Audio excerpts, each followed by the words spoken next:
short decent introduction. Now, before you be shown away by ladies and gentlemen, I'm sure that me and Bill, along with myself, were shocked and sad to wake up yesterday morning to the news of the passing of Kaitoa.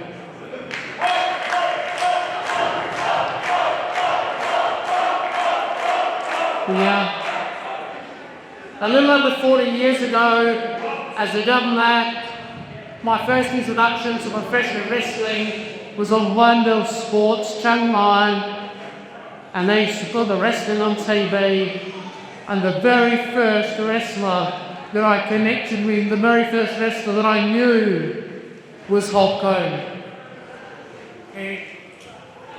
Over the last 24 hours or so, I've had an opportunity to speak to many of the men and women out the back, and I can say with certainty and confidence that Hulk Hogan has had influence on each and every one of the ACW roster, the performers, the producers at the back, and I can also say with a lot of confidence that without Hulk Hogan, professional wrestling could not be what it is today.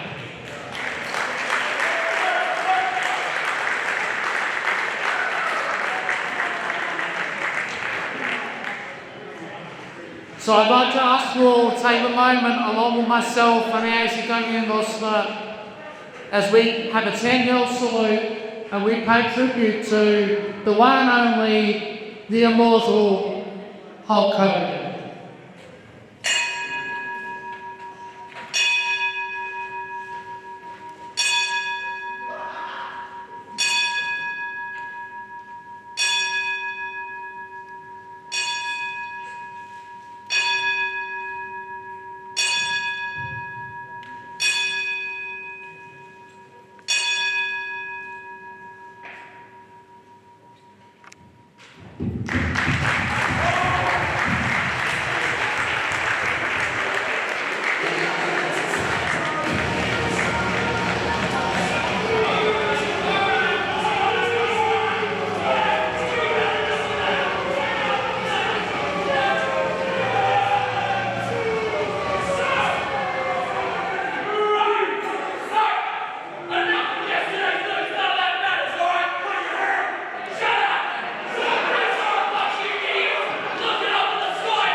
What are you talking about? There's no conspiracy against you here. Really? Look this. So why am I not rightfully in the main event tonight so I can get my rematch and take back my Evolve Championship? It's a conspiracy for you against me. Better listen out. You come out here, we're not trying to have a one beer with the crowd to remember the greatest of all time. You come at me, you're a mess, you're rambling, you're carrying on about some sort of conspiracy. This is not the time or the place to be talking about this. These people do not want to hear from you. They want to see this show get underway. So I tell you what, sure, the yellow show started. Keep you and me, listen up, you and me, we can go on the back and way we can discuss this properly. And I tell you what, kid, there's no need you to worry, mate, because you will get what you deserve.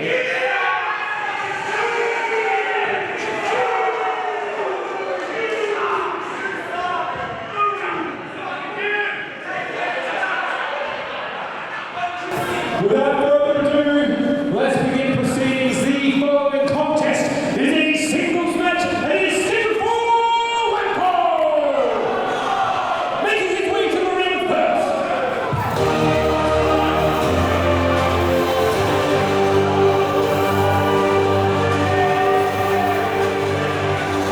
Accompanied by Sir Simple Simon.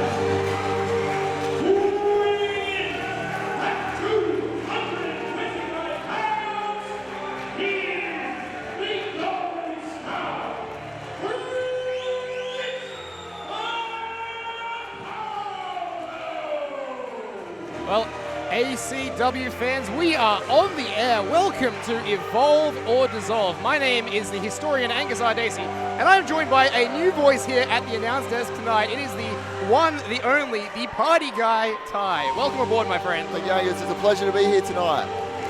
And we are getting ready to begin the proceedings with Prince Apollo and his new associate there, Sir Simple Simon. It's a very simplistic outfit, isn't it, that Simple Simon's in?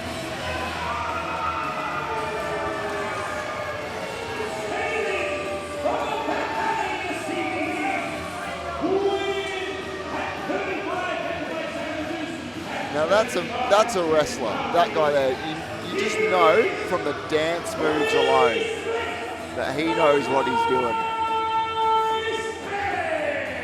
Well, this is the first time we've seen Malachi Slick since he lost that ACW Tag Team Championship back at our last event. You notice in singles action here tonight, no Chase Magnum to be seen. Let us see if this affects him in any way, shape, or form. It's obviously going to be an uphill battle for him to mentally bounce back after losing his titles. We will find out how things go. Evolve or Dissolve, the Russian Community Center. And we are underway, Party Guy Ty. Of course, last time we were at this very venue, we did see Prince Apollo in action, but he was not accompanied by Simple Simon. That seems to be a recent pairing. I don't know if you've caught any of their social media posts, Party Guy. I have not. I don't believe I follow Prince Apollo on any of the social medias. It's not the content I tend to enjoy. I see. Well, we saw he got Simple Simon trying on a bunch. Oh, deep arm drag. Deep arm drag indeed. Here we go Back again. to back. See, there is quite a height discrepancy between the two, but Malachi just putting on an absolute show. Height discrepancy, power discrepancy. Watch this! Oh, Tope Suicida from Malachi Slick. big energy from the little man. Look at him go. I was theorizing earlier whether or not he'd be mentally prepared for this just after losing his tag titles. Looks like he's doing just fine, Party Guy. Absolutely. It's so hard when you lose a loved one like that. I don't actually know what's happened to Chase Magnum, but... I was referring to the Tag Team Championships. We saw the Heat victorious at our last event. Hold on, cover. Deep cover here. Kick out at 2. But yeah, Malachi Slick on the rebound. Prince Apollo, like I mentioned, has found Simple Simon. There seems to be some sort of union. Simple Simon on the outside. We'll see if he's the X factor tonight in this one. Hey, nice move there. Great athleticism by Prince Apollo. You gotta love that. You gotta show some. There's some Prince Apollo respect to fans that. in the crowd. Some big Prince Apollo fans, yeah. Nice low drop kick there by Prince Apollo. Goes for the second cover of the evening. Hooks the far leg. Kick out again, Party Guy. He's not going to take down Malachi that easily. He's a veteran of the game, Malachi. Yeah, Malachi has been a stalwart here in Adelaide Championship Wrestling. Former Evolve Champion. Former Tag Team Champion as well. One of the more decorated competitors here. Prince Apollo, less than 1 year of experience. Can you believe that? Absolutely beloved by the crowd as well. Oh! Interesting neck breaker variation there by the gold standard. Cover now by Prince Apollo. Yet again, cover! Kick out at 2. What a night we have here, though, party guys. We opened with the 10-bell salute for Hulk Hogan, but you saw Kit came out, the former ACW Evolve Champion, to have a bit of something to say to our general manager, Nick Savage. We will see how that plays out. A bit of a whine and a bit of a moan. It really was.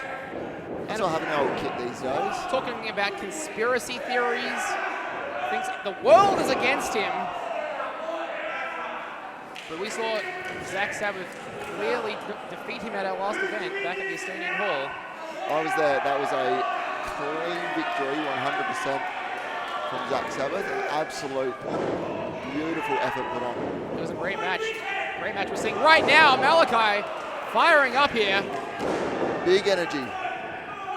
This is what I like to see from the young man. Using his speed, using his quickness. Oh, nice Faymaster there. You put an emphasis on the arse there? I am. I'm putting an Very emphasis good. on the arse. Where the emphasis should be. Now Malachi Slick has got to get the crowd behind him. Interesting. We haven't spoken about this. No, let's have a look now. Simple Simon. Well, do you know the relationship between these two former tag team partners? They were simply slick at one point. One of the more beloved tag teams here in ACW. Fair amount of history between Simple Simon and Malachi. Doesn't mean much right now. Malachi all hung out to dry on the top rope. Can't help but think that could be one of the reasons why Apollo has recruited Sir Simple Simon for this match tonight. I like that theory. I like that theory a lot. I also like what Malachi is doing right now.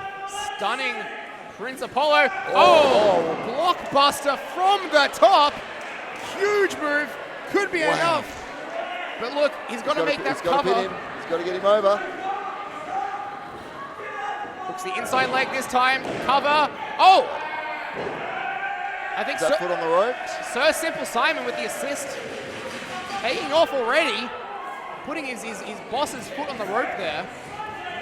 I say boss, I'm assuming that's the nature of their Already earned his paycheck just for that one alone. I don't know, is it an upgrade to be called Sir Simple? Is it an upgrade to be knighted? Does Prince Apollo have the ability to knight someone? That's what I want to know. I believe he chose the name Simple Simon, so to become a Sir and get knighted, it can only be an upgrade, can't it? It has to be, right? Oh, surely, that's what I'm thinking. And now, look at this. Takeover, and now into a Rings of Saturn submission. Wow. Oh, that's it. That is it. That's the tap.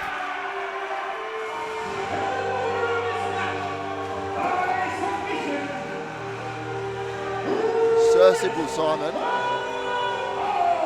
Triple S. Well, there you go. Clutch right at the end there. Opening match. Victorious is Prince Apollo. He's got to be happy with that, and it's pay him double for that effort tonight. Proving that having a guy on the outside, the X factor, that does make the difference. I think the cohort of fans here for Prince Apollo extremely happy with that outcome, party guy.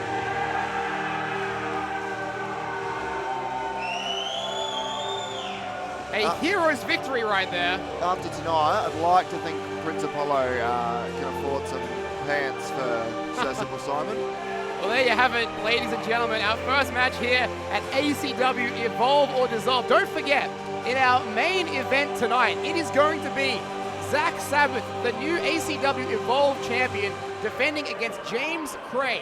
But let's go back now to Sean Thomas. The following contest is a triple threat match that is scheduled for one fall. Taking over into the ring first.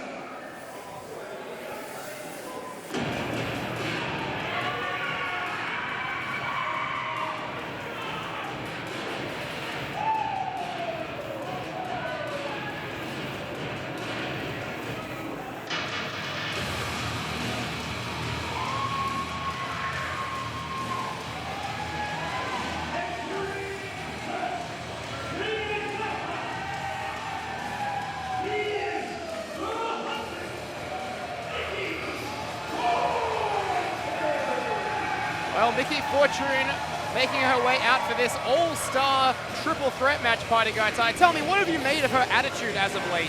You know, it's not an attitude that I'd like to adopt, but it is getting results for Mickey.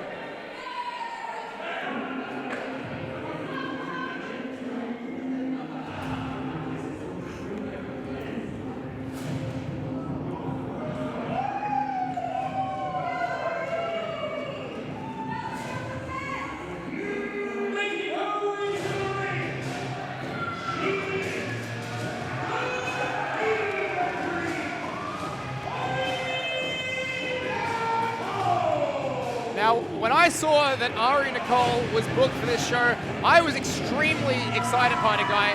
I don't know if you've seen any of her work, but she is one of the hottest up-and-coming talents here in Australian wrestling. You can't help but not be excited when you get one of these interstate talents to come to ACW like this, and it's just gonna, you know, she's just gonna light up that ring.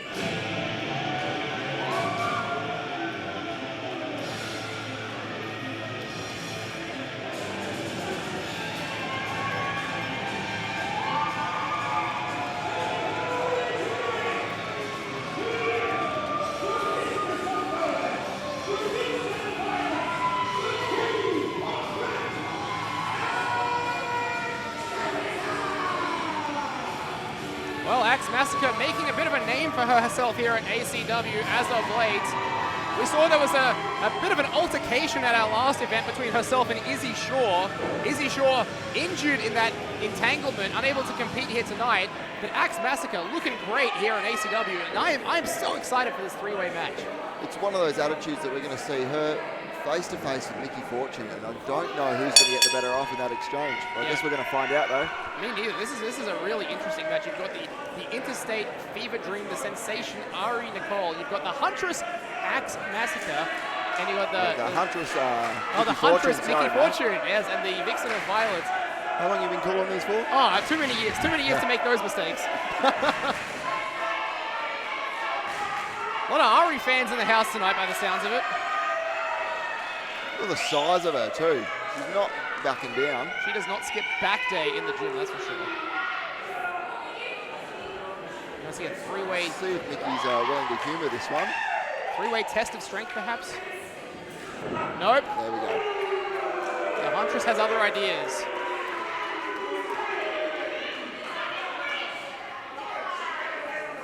And see, this is the beauty of ACW, Party Guy. Where else are you going to see a match like this? Not anywhere, not even in the country. This is why we are bringing the best talent to this promotion. Well, ACW, a real melting pot of talent for both the men and the women's division. And the women's division is heating up like nothing I've seen before. And Ari Nicole making her contribution felt right here, right now.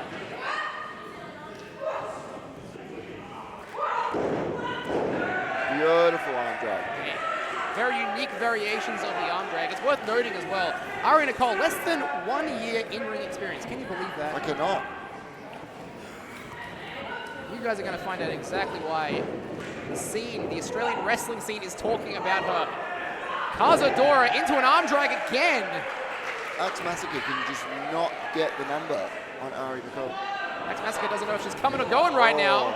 I guess this time she is coming. Well, that's how you do that. Just a good boot to the face. Wow. And they're using the ropes there across the throat. The referee can't do anything about it. This is a Mickey Fortune took note of Axe's move. Just boot to the face. Boot to the face, fall right to the floor. That's it. We're going to find out exactly how this plans out with Axe Massacre and Mickey Fortune. Like you said, a very interesting matchup. Both have very, shall we say, unique and overwhelming personalities. It's the nicest way I think you could put it there, I guess. There's Axe's niceness coming out.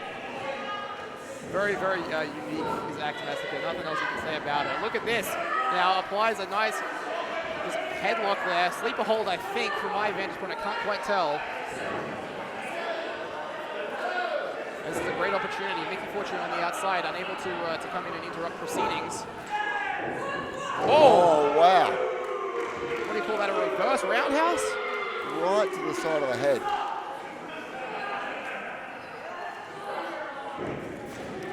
So now it's easy to be cocky when you're throwing kicks like that. Oh, absolutely. Hold on, cover now by Axe Massacre, kick out by Ari Nicole. And don't forget, party guys, this isn't the only women action we've got tonight. Later coming up, we've got a mixed tag match with the Old Guard and Misery Loves Company. That's Amber and Gothic Kray. Very excited That's for that going to one. be a very exciting match up there. Very, Talk about a lot of personalities. Oh, yeah. I don't know how many personalities Amber has. You got at least 20 personalities in that match. More than I can count on one hand. Oh, and the jawbreaker, but I think Axe Massacre, she's got to have eyes in the back of her head because watch the Huntress perched up on top there.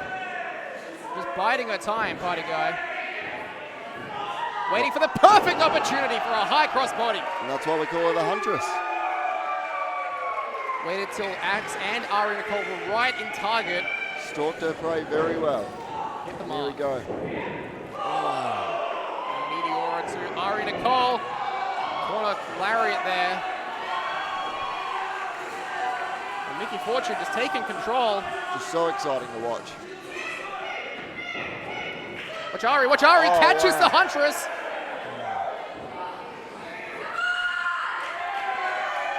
And Ari Nicole, she has done a fantastic job of getting the fans here behind her, party guy. Fabulous showing so far. Showing she's not scared to go toe-to-toe with those two women in there. Oh no, no. Oh, okay. Look at the height. Oh my God, Tower of Doom. The height of Axe Massacre provided the perfect foundation. And I'd watch out if I was Ari or Mickey Fortune. Axe Massacre Needs to capitalise. firmly in the driver's seat now. She took her time. Oh, Mickey not letting it happen so easily. That's what happens when you take your time in these kind of matches. I say that as if I'm speaking from experience, but you've been in several I've had a triple few threats. triple threat matches. I would imagine you have to just have your head on a swivel at all times. It's always fun with a couple extra dance partners in there. This is the ACW Women's Division we've come to see. We've seen tag matches, four-way matches, singles matches, triple threats, mixed tags, you name it. And you just love to see it. You love to see the women's division grow. And to be showing off this caliber of skill, it's just fantastic. And Mickey Fortune caught between a rock and a hard place right now. You wouldn't want to be there if you were Mickey Fortune. Oh, Caught by both Ari and Axe Massacre, the cover. But Axe breaks it up this time.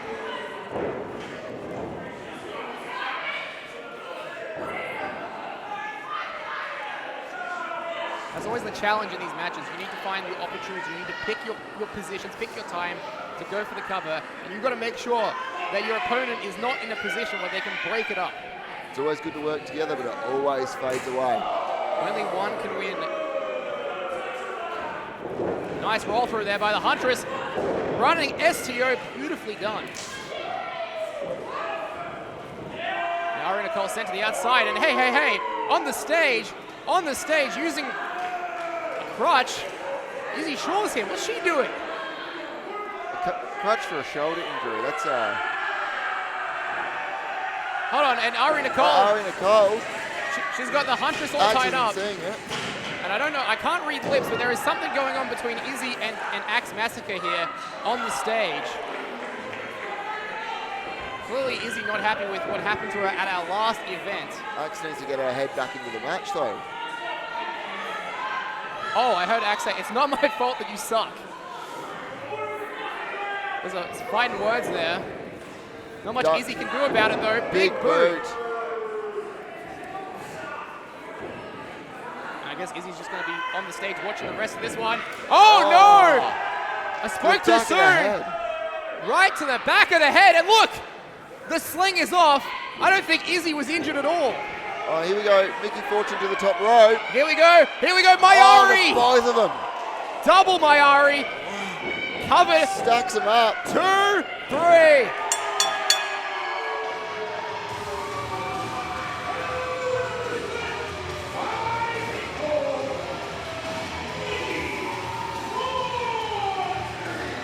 Well, on a roll right now is the Huntress, party guy. We said it earlier in the match. She picked her spot.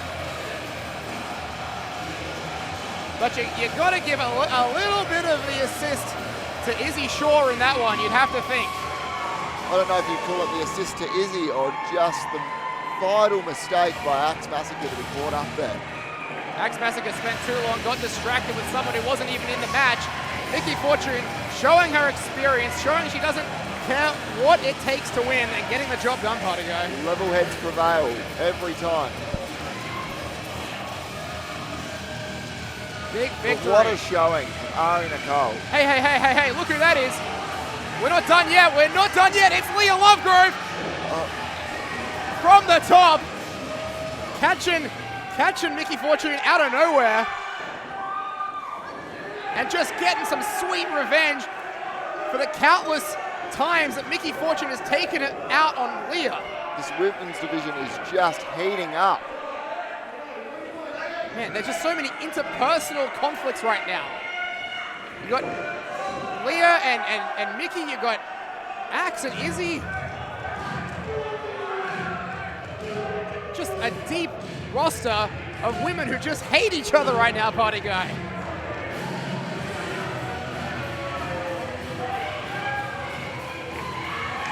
Well, Nikki Fortune victorious, but who got the last laugh? A modicum of revenge. A modicum of revenge for Leah Lovegrove here in this one, but just we're going from strength to strength to strength in our women's division. And let's go to even more strengths with our incomparable ring announcer, Sean Thomas. The following contest is a tag team match scheduled for one fall. Making their way to the ring first.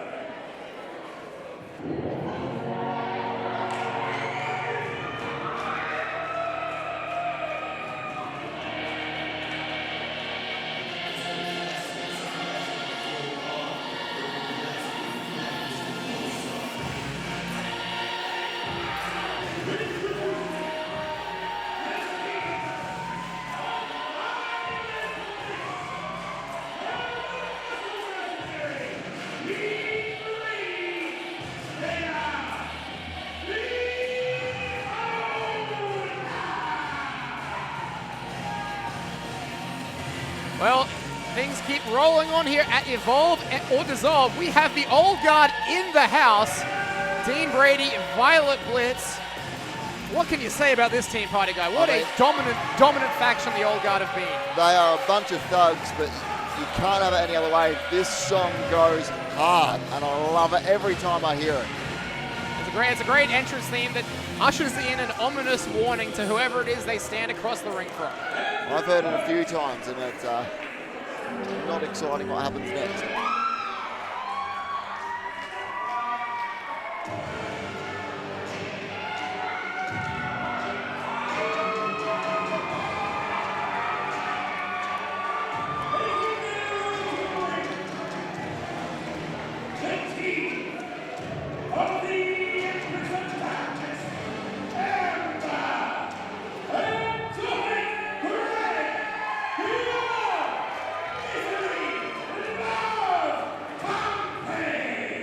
Well, Misery Loves Company, quite a unique tag team in their own right.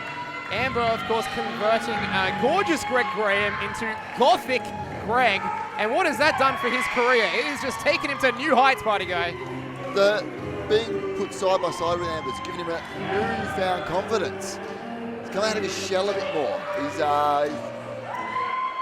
scarier to a degree. Scarier, more unusual, perhaps. Yeah. Now this is a absolute dream match for me to see. The Old Guard versus Misery Loves Company. Again, a pinch yourself, how can we be seeing this kind of match? Now this is mixed tag rules here in ACW, which means that the male competitor faces off against the male competitor and the female faces off against the female. And when tags are made, both partners must swap in. It's going to be interesting to see if the teams play by those rules. It will be. It will very much be. There's two sort of sides of the crowd here. There's the side that can't stand the Old Guard. There's the side that loves the Old Guard. It's funny. The ones that love the Old Guard seem to be the same ones that were cheering Apollo earlier. Interesting taste. Yeah. So Looks like we might start off with Violet Blitz and Amber, the Empress of Darkness. Dean Brady still stretching, taking his time. Not quite ready. Amber has not stopped staring daggers in Violet Blitz, and here we go. First look at Amber and Violet Blitz in this one. Of course, this stems from our four-way match at the last event where Violet Blitz got the pinfall victory over Amber, courtesy of one Mr. Dean Brady. An interesting mind games there. Violet Blitz immediately tagging out to force Gothic Greg in. And here we go. Amber must tag in Gothic Greg. There we go. But Amber, not happy about it at all. Did you expect that to go anywhere else? That's one of those many personalities we were talking about. And here we go, Gothic Greg and Dean Brady. Oh, big boys. Two very, very experienced men here in the South Australian wrestling scene. I do not believe they have ever competed against each other. Oh my goodness, look at this crisscross action. Look at Gothic Greg go. I don't think he's realized, but Brady has stopped. Quick as lightning. I'm having a hard time keeping up. It's like I'm at Wimbledon right now. Greg has just gone from pillar to post. Incredible gas I don't think Dean Brady was able to keep up with him. That's why he had to come to a stop. I think he's in awe of the crisscross action, I think. Pacing.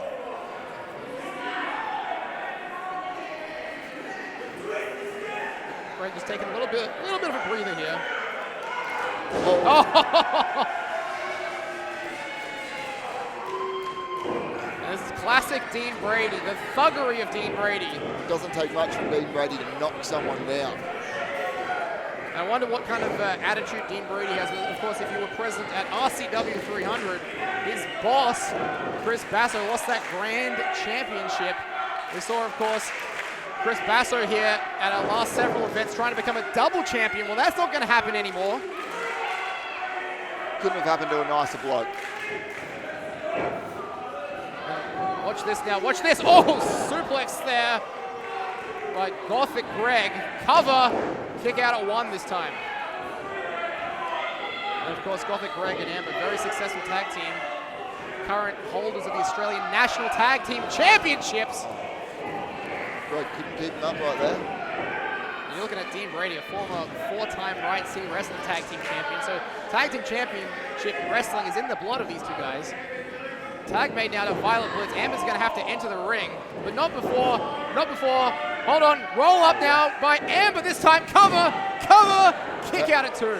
Amber and Greg being more on the rules than the old guy there. And you notice the referee would not allow, nice sling blade, would not allow Violet Blitz to pin Greg. It has to be on Amber. Those are the rules of a mixed tag team match.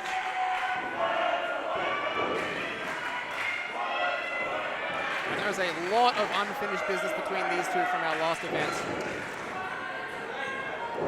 Oh, nice! Arm drag by Amber. Oh, drop kick. And that's the thing about Amber. As creepy as she is so technically sound inside the squared circle. Another arm drag. Strong Violet Blitz around. Just throwing caution to the wind. Amber just unloading on Violet Blitz. So hard to attack Amber in a direct way.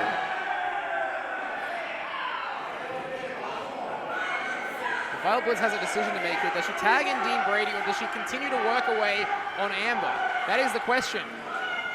And I think we're seeing the answer here, party guy. Boots to faces.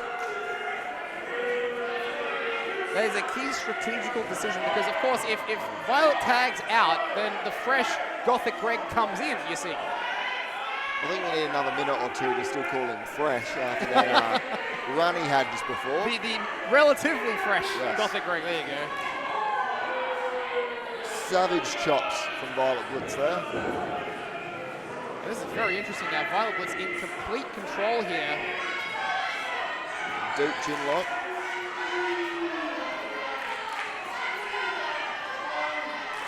Referee checking, making sure that's not a rear naked choke. So Violet Blitz has that one cinched in. She's got that cinched in deep party guy. And now Amber fighting her way back to a vertical basis here. But knee to the midsection spoils Amber for a moment, it seems. Amber attacking the legs. Very good at chopping the bigger opponents down. Which you have to be when you come in at 5 foot half an inch. 5 foot and half an inch. You've stood next to her with the tape measure, have you? She yelled at me when I rounded down. Ah, I see. It's very important that half an inch. You don't want to discount that. And watch this now, Amber. Too scared to press her. Using Dean Brady. Tornado DDT. Very unique offense there, using Dean Brady as a platform. But watch Violet.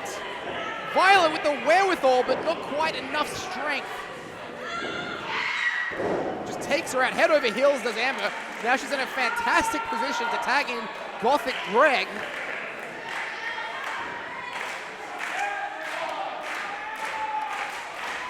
Violet also extremely close to Dean Brady. Tag made by Amber, also by Violet. Here comes Dean, here comes Greg. Gothic Greg, house on fire here. It was 12 feet in the air. Watch Greg. Blue Thunderbomb, cover now. Kick out at 2. Greg tagging Amber back in. This seems a little premature, party guy. But for a very good reason. We're going to walk into that same issue. She can't pin him. She can't now tag back in, does Greg. And because Greg's legal, so is Dean. Oh!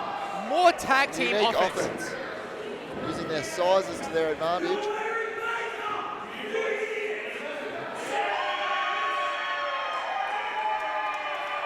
Taking full advantage of the rules here. Tag made, here comes Amber again. I don't think Amber has realized that Dean Brady has gotten out of that one. And Violet Blitz comes in. Don't forget, Violet has to be legal because Amber is illegal. And watch this! Oh! Power bomb right onto Greg. And now Violet is in perfect position here. Swinging neck breaker. Could be all over here, party guy. Oh! Pin is broken. Gothic Group saving the matchup there. Sent hard into skinny ref. Is that his legal name? In the meantime, just like at our last event, F5. And here we go, cover, 2, 3.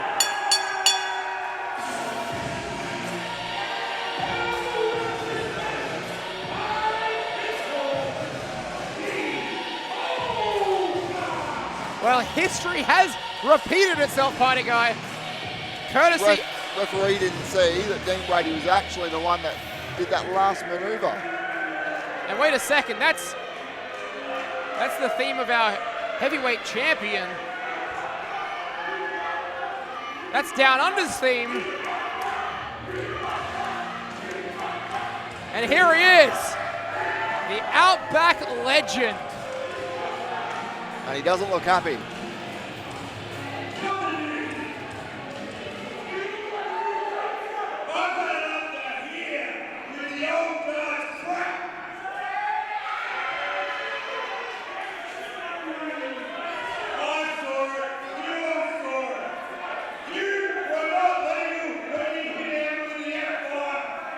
It's true, just as you were saying, party guy.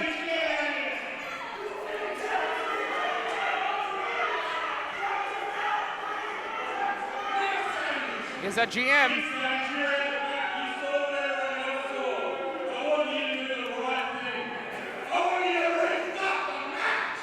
Just Down Under demanding the match get restart. A lot of pressure.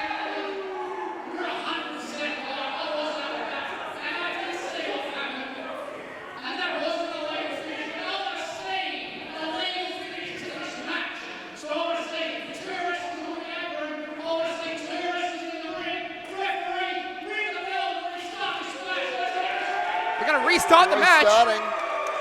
Fabulous call by Down Under. Well, here we go. The match continues. Oh. A high-low, though, from the old guard might spell the end already. Kick out from Greg. Well, the right call was absolutely made, party guy. But with Misery Loves Company on the back foot already.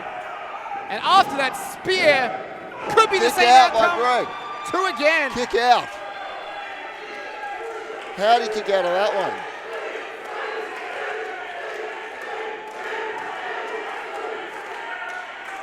Amber has not moved since that F5. Can you blame her? That was a hellacious F5. One of the biggest I've ever seen from Dean Brady. Just hurling her across the ring and could be setting up for another one here. That's a big F5. It is if he can hit it, but he can't. Greg onto his feet. Brady, though, maintains that wrist control. Greg to the ropes. Oh, no! Spill to the outside there. But Violet's tagged and all of that. the tag was indeed made.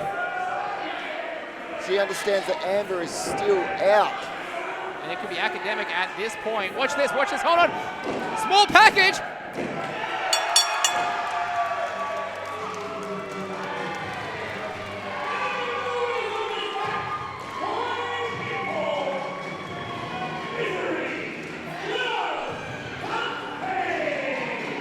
Amber taking advantage there of Violet Blitz, picking up the victory.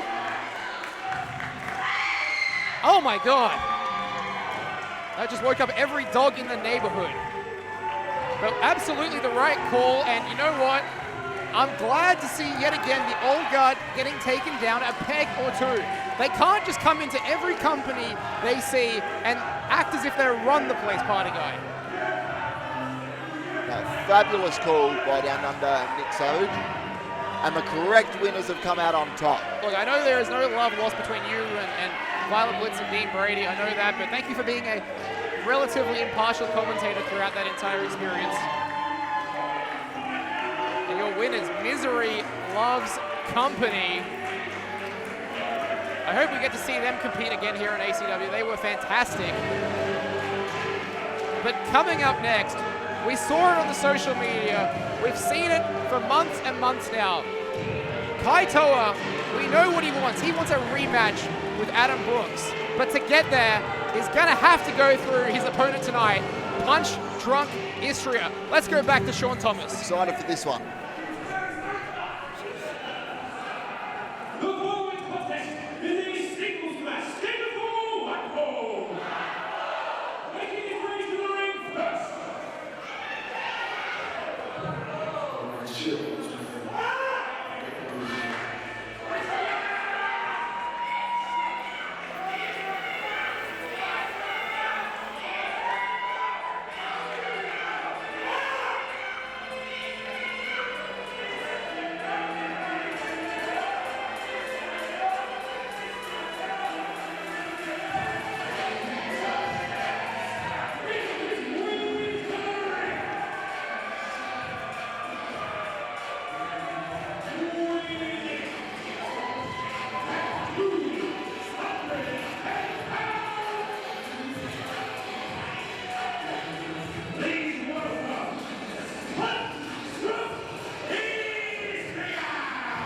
Well, Punch Drunk Istria, the first time this man has ever competed here in ACW. Tick that one off the list, Punch Drunk Istria.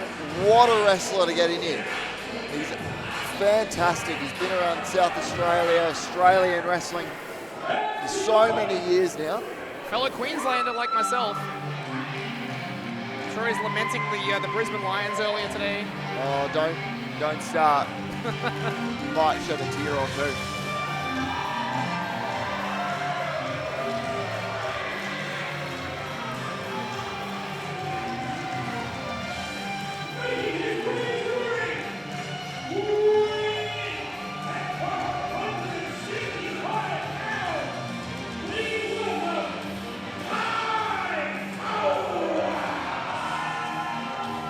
Kaitoa, as I mentioned at the top, has had one thing on his mind, and that is a rematch against Adam Brooks. And this building holds significance for Kaitoa because it was back in February in this building that he suffered one of the biggest defeats of his career to someone he looks up to, like Adam Brooks. No shame losing to Adam Brooks. I've done it. Lots of people have. But for Party Guy Ty, for someone who's seemingly on the up and up, there's just a monkey on his back, and that monkey is Adam Brooks. But look, I think he might have made a mistake, Party Guy. I think he might be looking past Punch Drunk Istria, which is something you should never, ever do. Absolutely not. Now, Punch Drunk Istria doesn't wrestle the same way Adam Brooks does. He does a lot more punching and a lot more kicking. And that's something that I don't think Kaitoa is prepared for.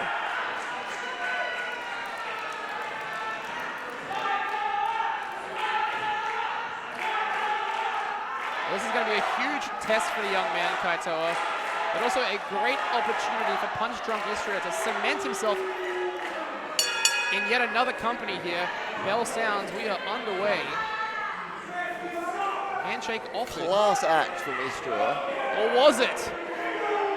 No, it was there. Kaitoa was just a bit too slow. You think if he was quicker, he would have got the handshake? Absolutely. He offered it out there. It's actually disrespectful that Kaitoa didn't shake his hand in time. I see that. So I mean, I'm just saying, those glasses you're wearing, they're not prescription, are they? They're not. You're no. not seeing what I'm seeing right here. You should try wrestling in them. Here we go now. Just both men just feeling each other out here, getting the lay of the land. The land of ACW. Watch out! Oh! Punch Drunk Istria just straight on to Kaitoa. You can't turn your back on a veteran like that. You absolutely shouldn't.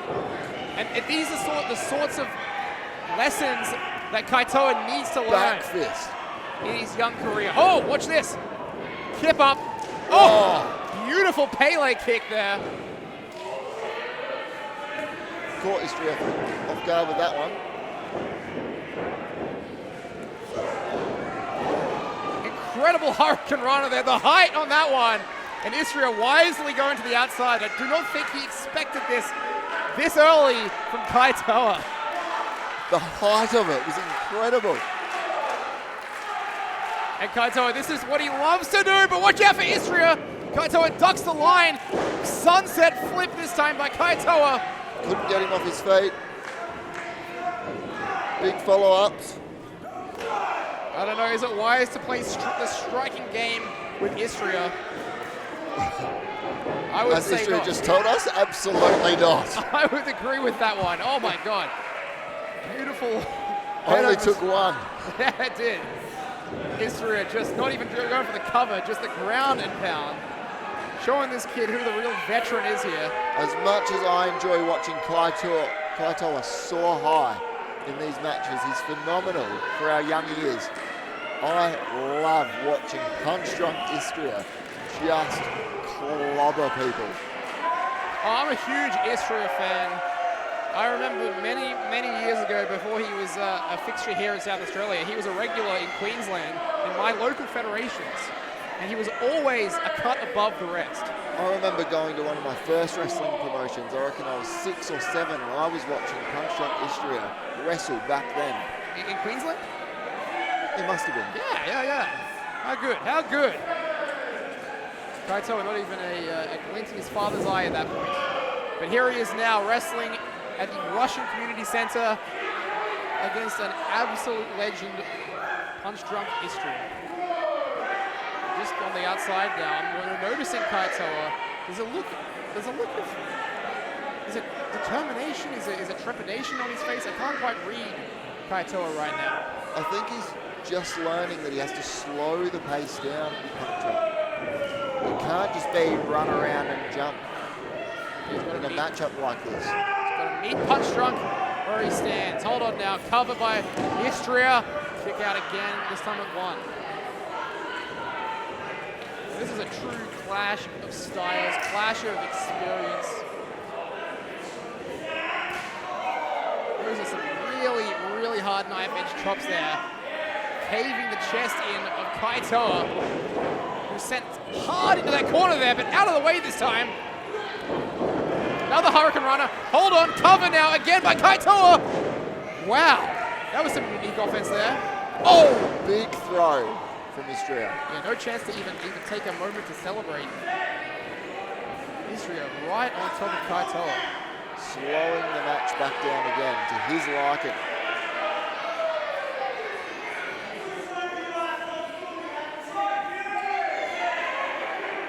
And this is the thing. If Kaitoa, if he wants an eventual rematch with Adam Brooks, you'd think he'd have to defeat Istria here tonight.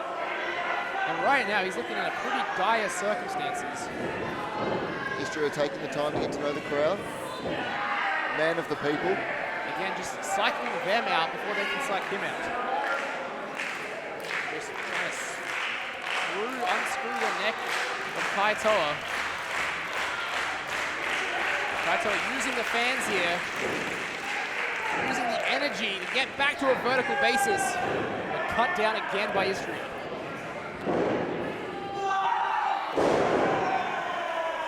Beautiful vertical suplex. It was the cover this time again, a 2 count. You're saying getting the energy from the crowd. It's amazing how much that helps in a match just like this. I'm sure you've been in several situations like this where, you know, you don't have the adrenaline at that time and then the crowd really fire you up, set you up for some success. Oh! Oh, I felt that from here. That is a hard chop. That would stop a heart. Just the air being sucked out of the chest of Kaitoa, though, who somehow counters through. Beautiful counter to a sunset. 2 count. Istria with a pin of his own. Istria's got counters. And so does Kaitoa. Gator clutch. Kick out at 2. Istria going hold for hold right now. Pin for pin. Overload, come roll. Holding on for dear life. Istria just allowing some separation there, which I think like Kaitoa get through, and you're seeing right now, Kaitoa lands on his feet. Oh, kick right to the jaw of Istria. And Istria to the outside again. For a breather. Yeah, well, we saw what happened last time Istria was on the outside. Kaitoa, I think for the replay. Here we go, look at this! Frosby flip! Wow. Just like, do I dare say, just like Adam on the money. Brooks would do. Kaitoa just clearly, his moveset is inspired here tonight.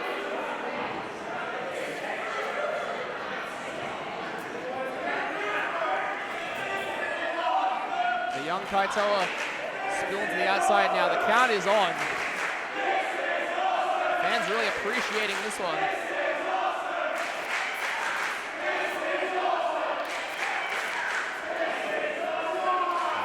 Count up to 5 now.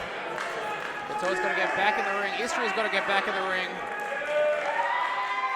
What else are they going to do to each other on the outside here? Under count of 8 there. Oh! The post. Istria breaks the count now. Did you see that? Referee must restart from 1. Again, that veteran instinct. We talk about it all the time. And now just taking some time to get to know our audience here, I think. Absolutely. Loves getting to know the fans, getting involved. Look at them. We're going to have a rowdy bunch here tonight. Finally deciding to send Kaitoa back in the ring.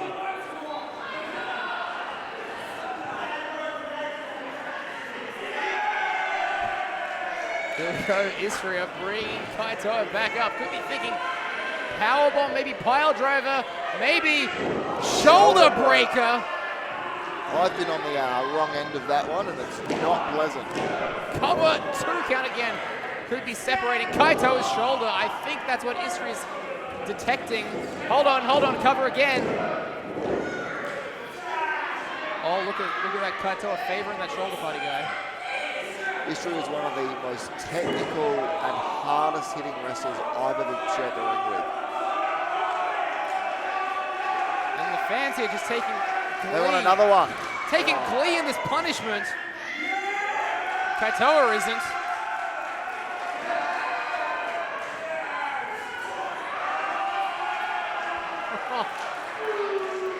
It's a full moon tonight.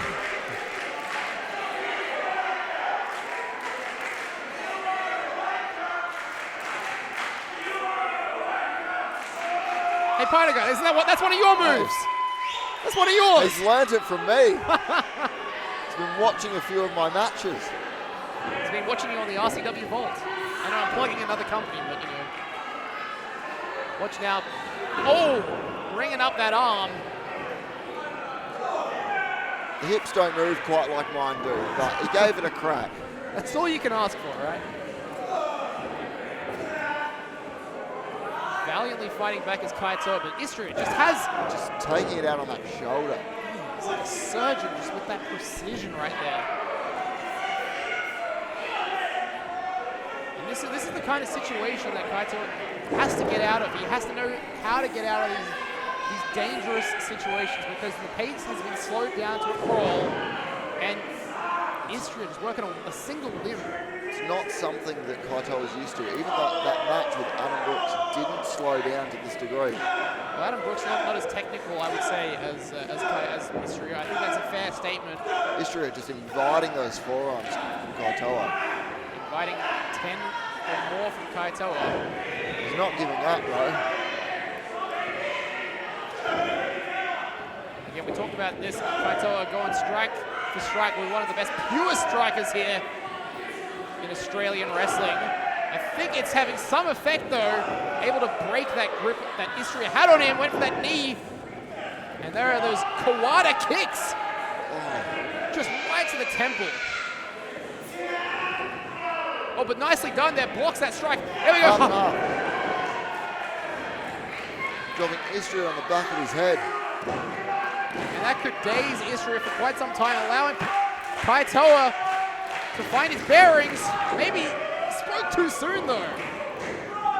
But watch this, watch this. Oh! Just too much getting taken out of Kaitoa. Went for that KNM. Kaitoa never misses. Almost missed on that occasion.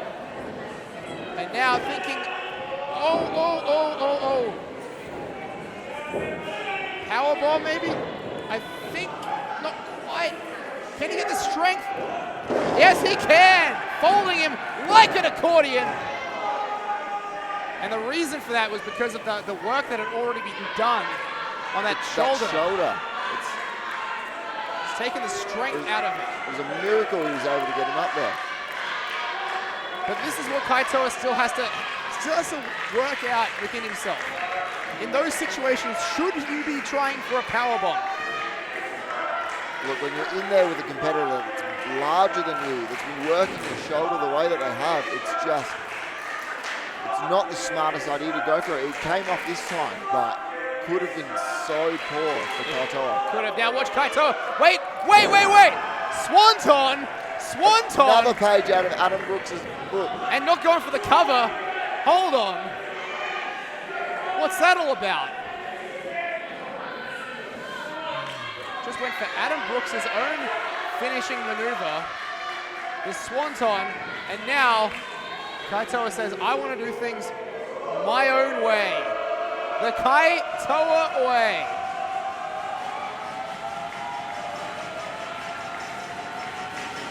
Almost lost his balance there. 0, 5, 4. And that's the 3. Incredible.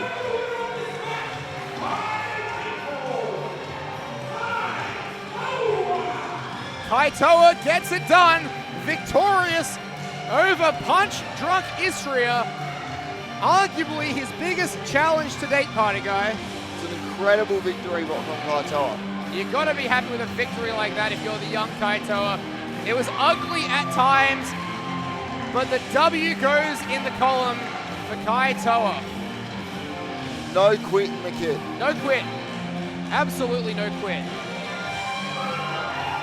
Kaitoa making a real claim for that potential rematch with Adam Brooks. Of course, Nick Savage is going to have to sign off on it. We'll find out if that'll come to fruition. But I think he's going to have a little bit of something to say here. Let's listen in to Kaitoa.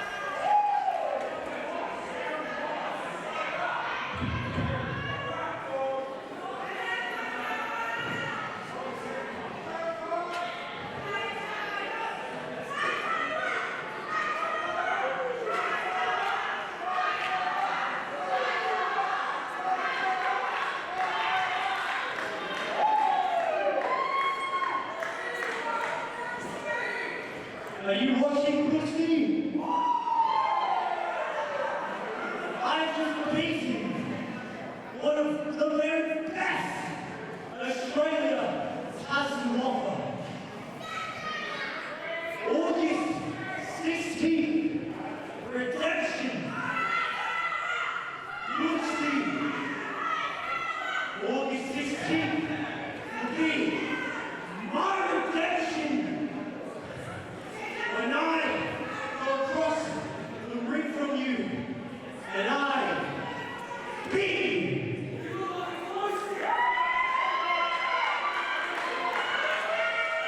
There it is. The challenge has been laid out for August 16th, our next event at the Estonian Hall. ACW presents Redemption. And Kaitoa,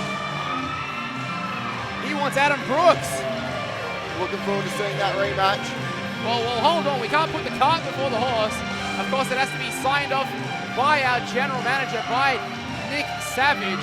But just like you and the rest of the fans here, I want to see that one. But it is intermission time now. We will see you on the other side for more ACW. At this time, we will be taking a very short intermission. Please feel free. Visit the merch stand or come over to the bar. We will be seeing you back really soon.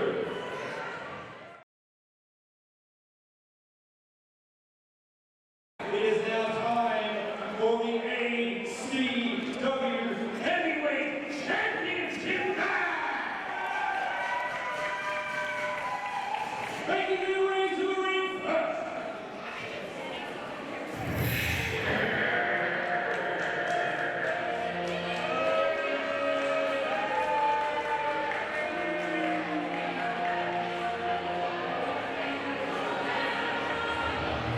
Well, we are back here for the second half of ACW. What a way to kick it off. ACW Heavyweight Championship match.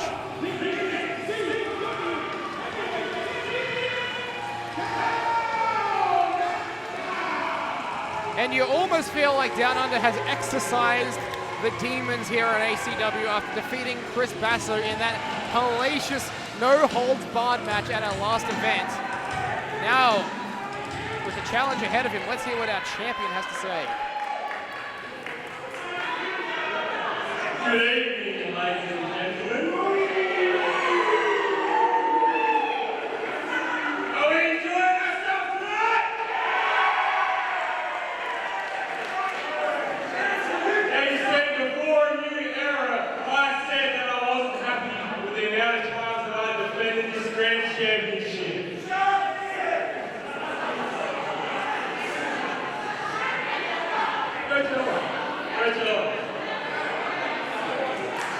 But since then, every opportunity I've had to defend this championship, I've done, and I've come out on top.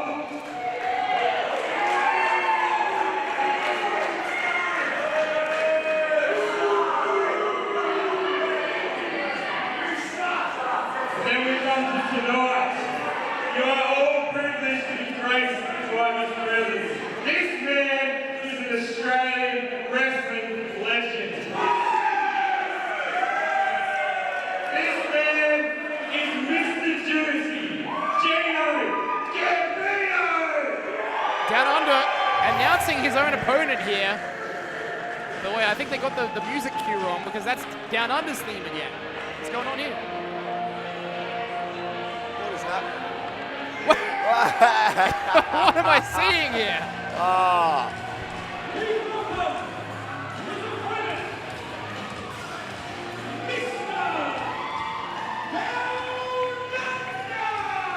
So, Mr. Down Under, do not adjust your TV sets or your computer monitors or your phone screens. That is Gino Gambino, Mr. Juicy, dressed as Down Under, party guy. Very official, Mr. Down Under. All right, he's got the accent down perfectly. Flawless.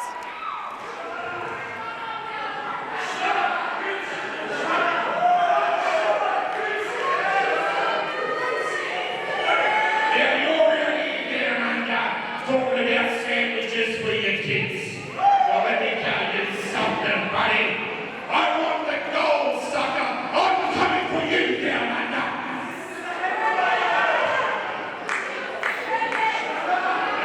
There's 2 of them. I'm seeing double here. 4 down unders.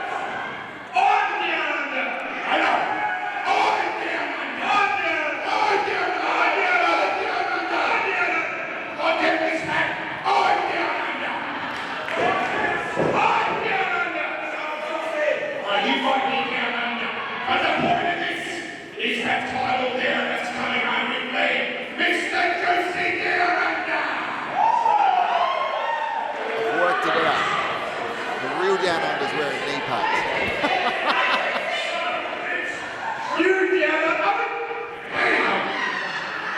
Real down under. No! This is not happening. I'm not doing this.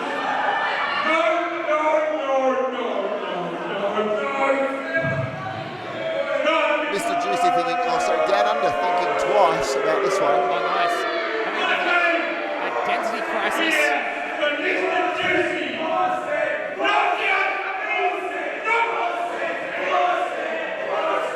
Down under stumped by this one. Oh, man. Down under walking out.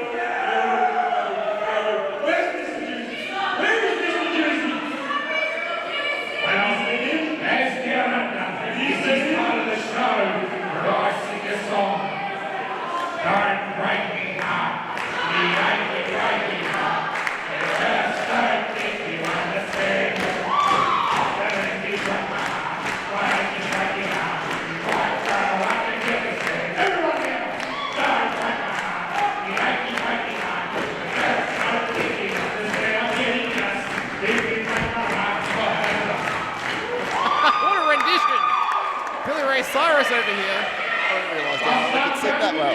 Can he do Old Town Road next? So what's happening, Party Guy? Are we going to get a title match here? What's going on? Bell's going to... Well, we're ringing the bell. Wait a second. Oh, here we go. Maybe Mr. Juicy did rock up. Mr. Juicy's here! Oh my God! Mr. Juicy! Mr. Juicy's here! Juicy! He's here! Oh, we didn't think we were going to see it! Oh my God!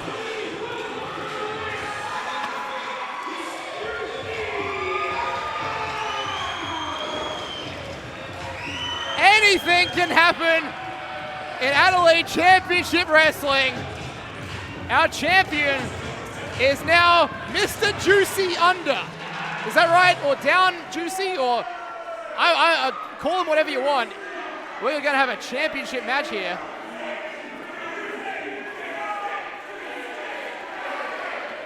The bell's already sounded, don't forget. I think it's going to be tricky to call this one because for the purposes of this match, Mr. Juicy is being played by Down Under, and Down Under is played by Mr. Juicy. It's incredible. We may get this one mixed up a little bit, folks. Do our best. I told you the real Down Under was wearing knee pads. You're correct. And I mentioned about an identity crisis. Something I never thought I'd see in a wrestling ring. Down Under shaking his... Oh, there we go. Or is that Down Under shaking his ass?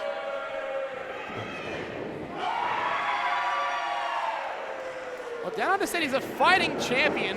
Let's see what he's got here. And finally, we have a match. The championship match. ACW Heavyweight Championship has never been defended in a match like this. There's no stipulations, guys. It is just two guys out here having quite the identity crisis. Oh no. Getting the denim out. It's denim time. Time for a patented Mr. Juicy. Stink face, baby. Down Under's fighting it off though. Oh! Not quite. Strength of Down Under.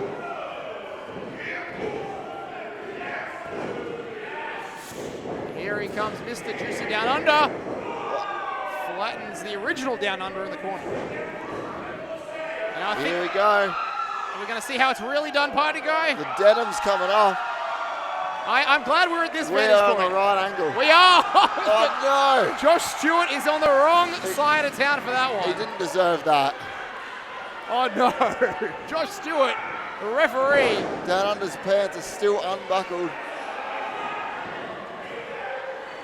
Oh, nice. Lucha stylings there from the original Down Under cover. And that was a near fall right there, party guy. I can't believe referee Josh has recovered as quickly as he has from that one.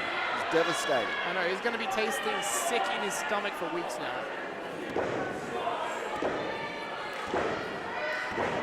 And the original Down Under, our heavyweight champion, getting the crowd all fired up here. But his knee gave way, party guy. How did that happen? Did you see where that happened? I haven't, no. The lack of knee pads maybe might have caused that. The referee's calling someone out here. The second referee maybe to come check Down Under. Well, and that's Savannah Summers. It's Down Under's partner. Real concern here. We've got a doctor in the ring though, so it makes me feel better. Dr. Richard Guda in the ring. This can happen, folks. This can happen at when you at least expect it. Down Under having a hard time moving that knee.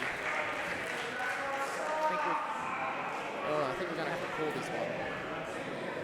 Does the championship change hands in this matter? I think that's at least on the mind of our officials right now.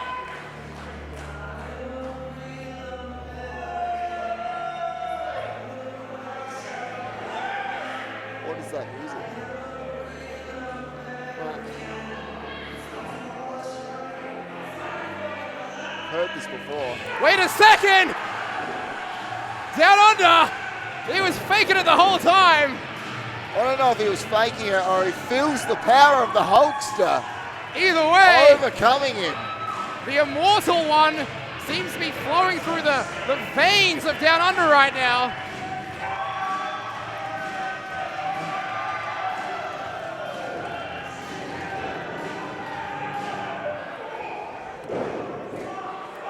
I have never seen anything like this, party guy, Ty.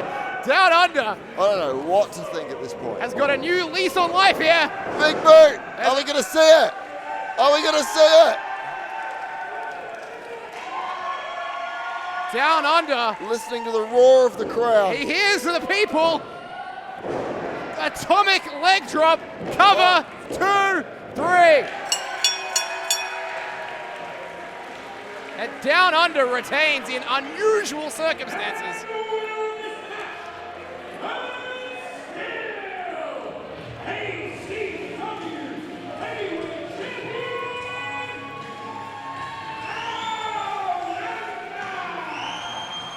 Well, Down Under getting the job done in one of the more unique matches you'll ever see. An incredible showing by all 5 athletes in this match. Wait a second. Whose theme is that? That's the theme of Tommy Knight. We've seen him here at ACW before. Sure hope that you haven't forgotten what you promised me down there. I stood next to you to fight the old guard because you said that you would give me a rematch for the ACW Heavyweight Championship. I kept my word, and now it's your turn. I'll be seeing you real soon. By the time we're done, the ACW Heavyweight Championship will be around my waist.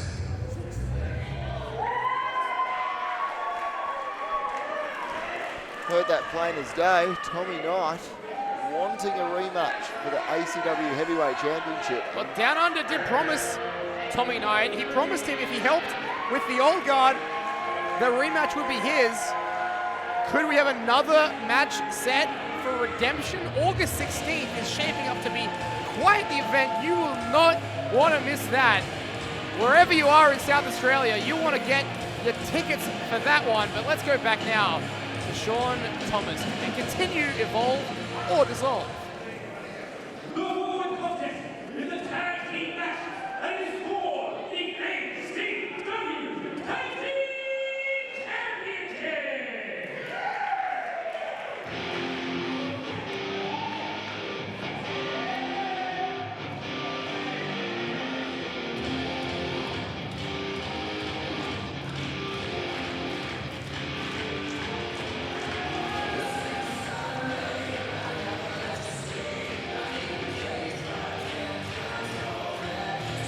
This is JJ Lucia. He is back from his hiatus, his sabbatical to Egypt, Kaitoa, where you can clearly see, based on what he's wearing out to the ring, he's been inspired by the Egyptian pharaohs. Incredible time of year in Egypt at the moment.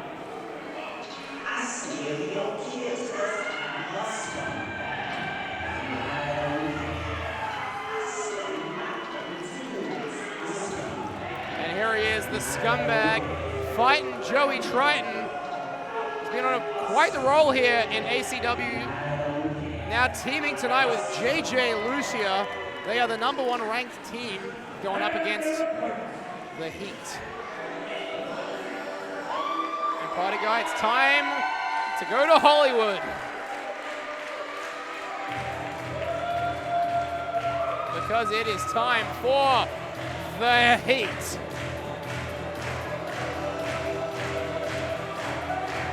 And I don't know if you can see that, but the Heat, Vincent DiMaria is carrying those ACW Tag Team Championships inside that translucent case.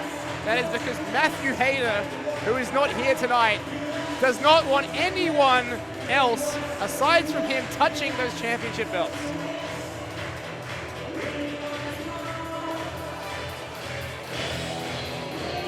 And we found out not only are Vincent DiMaria and Snacks recognized as tag team champions here in ACW, but so is Matthew Hayter and so is Banjo Powers, all 4 members of the Heat, concurrently tag team champions. I believe it's Bongo Sowers who's part of the Heat. Is that right, Bongo Sowers? Bongo Sowers. You would know better than I.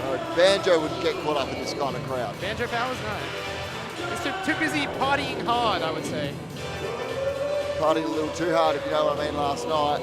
Partying so hard he's not here tonight.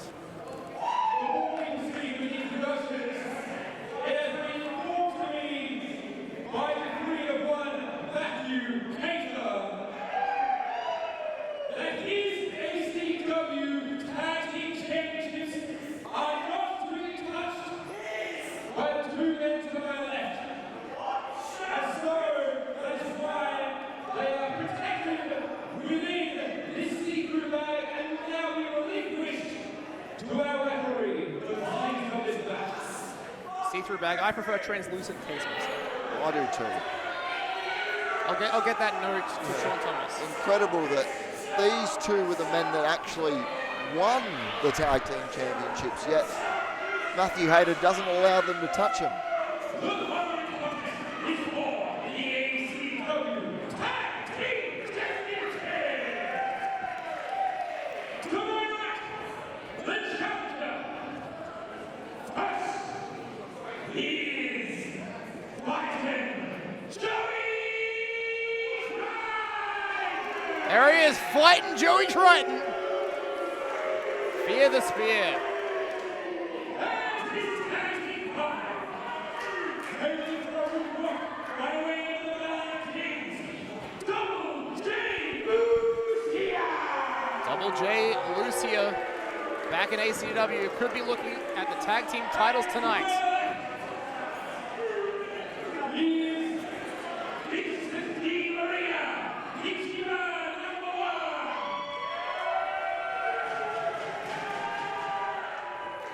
Look at these men tonight.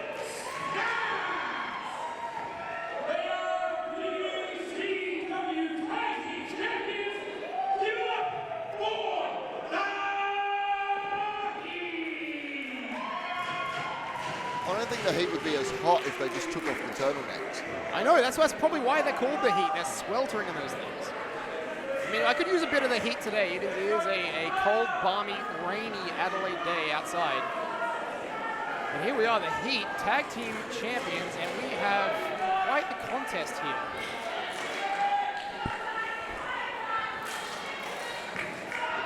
Some last-minute strategy by Double J Lucia and Joey Triton, because we are underway now.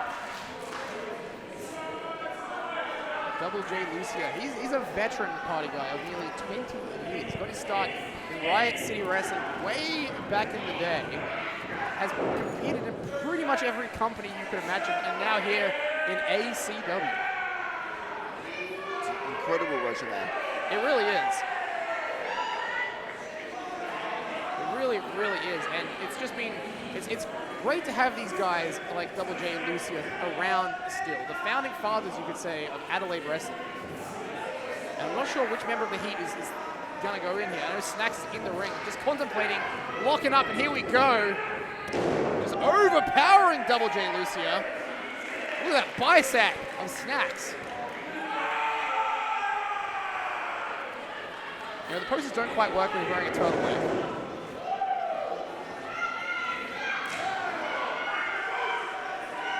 Here comes fighting Joey Triton, former two-time Evolve Champion here in ACW. And tag made, here comes Ichiban #1, Vincent DiMaria. What does Ichiban #1 mean? It means number one. Redundant? A little bit of redundant, yeah, tautology, some might say. Big boot there from Joey Triton. Who, as I said, has been on quite the roll as of late, looking excellent every time he steps in the squared circle here at ACW. Absolutely booted the glasses off of Vincent DiMaria's face just then. Joey Triton's been a champion everywhere he's gone. And now teamed up with Double J and Lucia. These two have quite the experience. Almost 40 years experience between the two of them. I think if you add the ages up of Vinny and Snacks, that doesn't even equal 40. Or maybe just. Watch Lucia here. From the Valley of the Gods. Oh! Nice DDT. Really nice. Cover. Lateral press. Kick out at 2.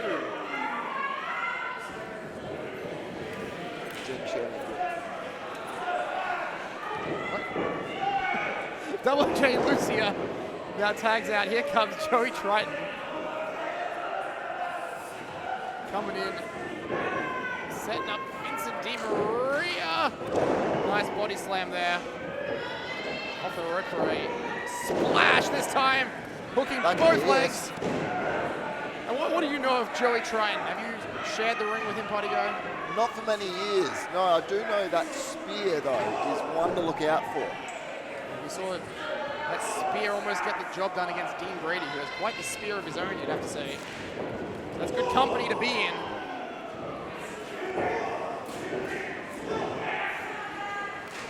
Now Vincent DiMaria whips Triton into the corner, but gets caught by that boot yet again.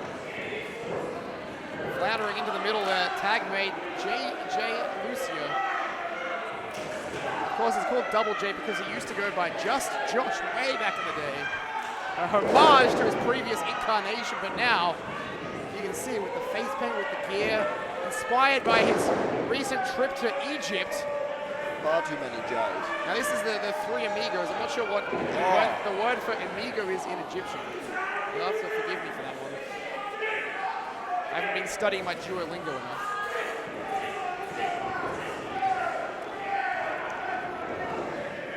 The referee having to separate these two. Vincent DiMaria just unloading with those closed fists. Vicious punches by Vincent. You can't help it, that's all the pent-up aggression from having to stand near Matthew Hayter for too long. All that pent-up aggression from not being able to carry the championships that he rightfully won. I don't know what the inner dynamic is of the Heat Party. I don't know if this is something they've agreed to, if they like the idea that they can't touch their titles. I don't know. I believe that the sweater vest and the turtleneck are actually a hive mind. All right. Taking them all under their control. Well, it's rare that there's only 2 members of the Heat out here tonight. Normally you'll have Bongo Sowers, you'll have Matthew Hayter. In fact, at our last event, Bongo Sowers was handcuffed to the ring post, and that didn't even stop them from interfering. And look at this great tag team continuity here. We talked about experience of Double J Lucia and Joey Triton, but you'd have to say experience as a tag team definitely goes to the Heat right now. Absolutely. A lot of time to learn how they work together. Here's another cover now by Vincent DiMaria, and a kick out again. Under the mentorship of many great wrestlers here in South Australia. Oh yeah, these two have really been trained from the ground up, and they are so sound in everything they do. That's what makes them so dangerous. That's what makes them our ACW Tag Team Champions. Right across the knee there, the back breaker from Ichiban #1. Working the back viciously. This could be it again. Oh, longer 2 count there, party guy. Every time he kicks out, it just hurts more and more with the work that Vincent DiMaria, the Midnight Delight, are putting in. The Midnight Delight. I love it. All right, Vincent DiMaria showing what he learned in Japan with those open palm chops there. Smart keeping him away from his tag team partner. Well, Double J Lucia buys a little bit of time there. Look at that, holds onto the ropes. Gets one up over Vincent DiMaria, boot up again. Staggers the ACW Tag Team Champion. Still not enough to make it to fight Joey Triton. Joey Triton looking a bit too blasé on the apron there. Could have reached a bit further to help his tag team partner out. This is interesting. Joey Triton just watching on as Double J Lucia just gets stomped into the corner here, into oblivion by the Heat. Fast tags from the Heat too. Taking full advantage of that 5 count. This is what they're doing. This is what they're good at. This is what brought them to the dance, brought them to those tag team titles. Great work there by Vincent DiMaria as well. Just taking Triton off the apron. Quick tags, isolating their opponent. Great tag team work here, party guy. Certainly is. You're a bit of a tag team aficionado. You must be enjoying this. I do enjoy tag team matches. Not the style Banjo and I seem to enjoy, but it's a great tactic nonetheless. It's working dividends right now. Although Double J Lucia fighting up. Oh, almost to Triton. You feel like Triton could reach over a little bit more, but not to be. Makes you wonder if Triton's ready for the Heat. Is he ready to be tagged in? Is Triton fresh enough, do you think? Tag again, here comes Snacks. Just fresh as a daisy. And you wonder, could this just keep going on indefinitely? Could the Heat just keep working on one member of their opponents and get the job done? Again a tag. I've lost count of how many tags have happened here.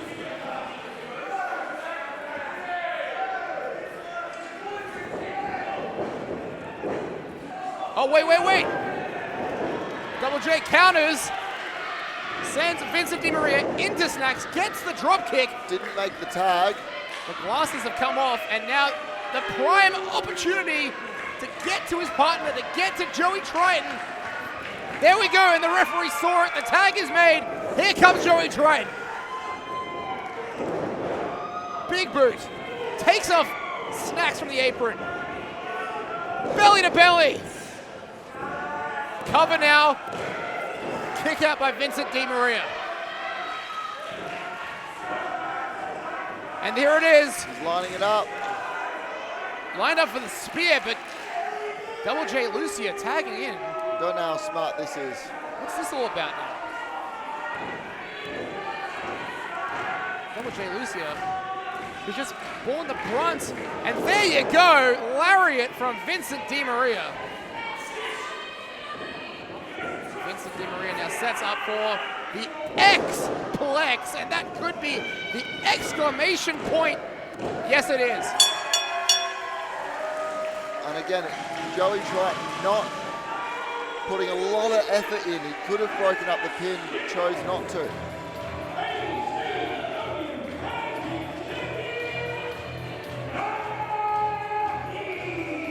Well, there you have it, the Heat Tag Team Champions, but you got to think, if it wasn't for all that miscommunication earlier, Joey Triton, he had that spear lined up, party guy. Certainly did. I don't know what Double J was thinking to tag himself in after taking what a vicious beatdown from the Heat. Did he want all the glory? Is that what it was? Oh, and just Maybe just a bit overzealous. just Making his return. tempers flying here. Joey Triton Furious. walking out on his partner here. Still your tag team champions, the Heat, but wait a second. Wait a second. That is our Rise to Glory holder, Mr. Cliff.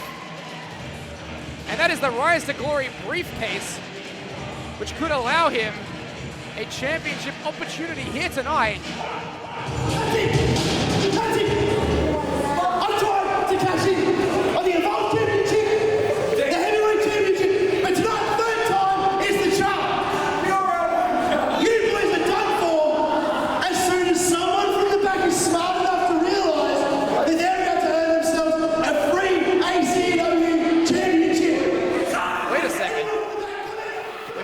Mr. Cliff offering the opportunity up for anyone to join him to cash into his tag titles. You can't cash in unless he's got a partner. What do you think, party guy? You could get in there with him. You know, as much as I like the guy, I'm not stretched today. I don't think I'm the man for the job. Oh my God! That is the music. We knew he was here tonight. The bastard brother. It's Gore!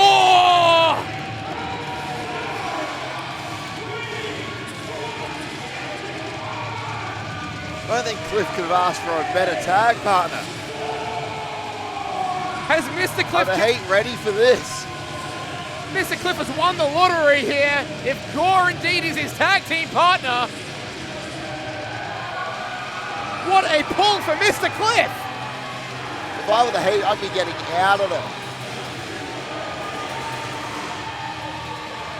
Gore was in town, he was here tonight, and he could be coming up to become a tag team champion when all is said and done.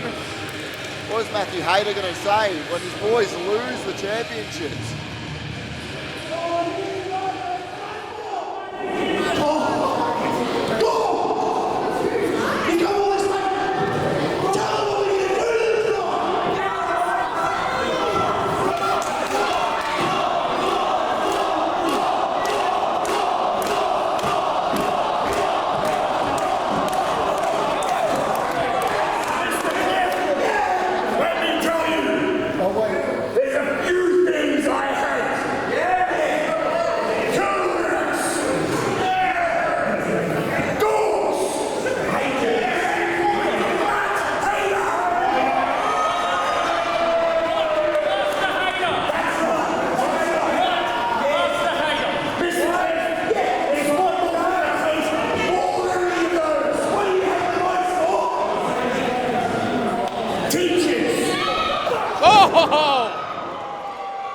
Backfired, didn't it? Did not go the way that Mr. Cliff thought it was going. The Heat hightailing it out of there.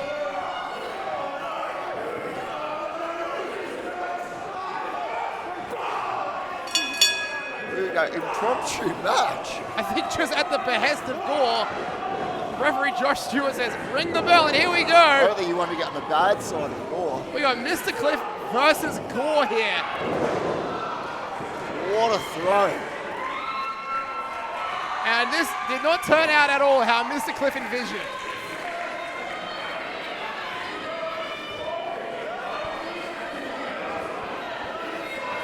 Well, the Snuff Daddy, there's one thing he hates more than anything, apparently, is teachers. Who would have thought?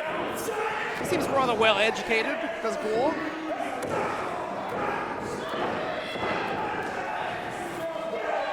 The spelling on his trunk seemed to be correct. He's suggesting he made his own trunks. And Mr. Cliff has made one too many mistakes here tonight. Gore. Just pillar to post goes Mr. Cliff. Oh, just slammed hard to the mat. Like a rag doll. And you know, Mr. Cliff, he was here, he was telling me how proud he was that he went to the EPW winter camp. He trained under Damian Slater. He teamed with Mr. Thompson over in EPW. And here he is tonight, getting his ass handed to him by the Snuff Daddy. Now, I spent a bit of time with Mr. Cliff over there, and it only made me dislike him more. Really? Yes, it certainly did. How is that possible? Although you do have to feel a little bit sorry for Mr. Cliff now. This is the third time he has tried to use his Rise to Glory contract, and it has failed him again.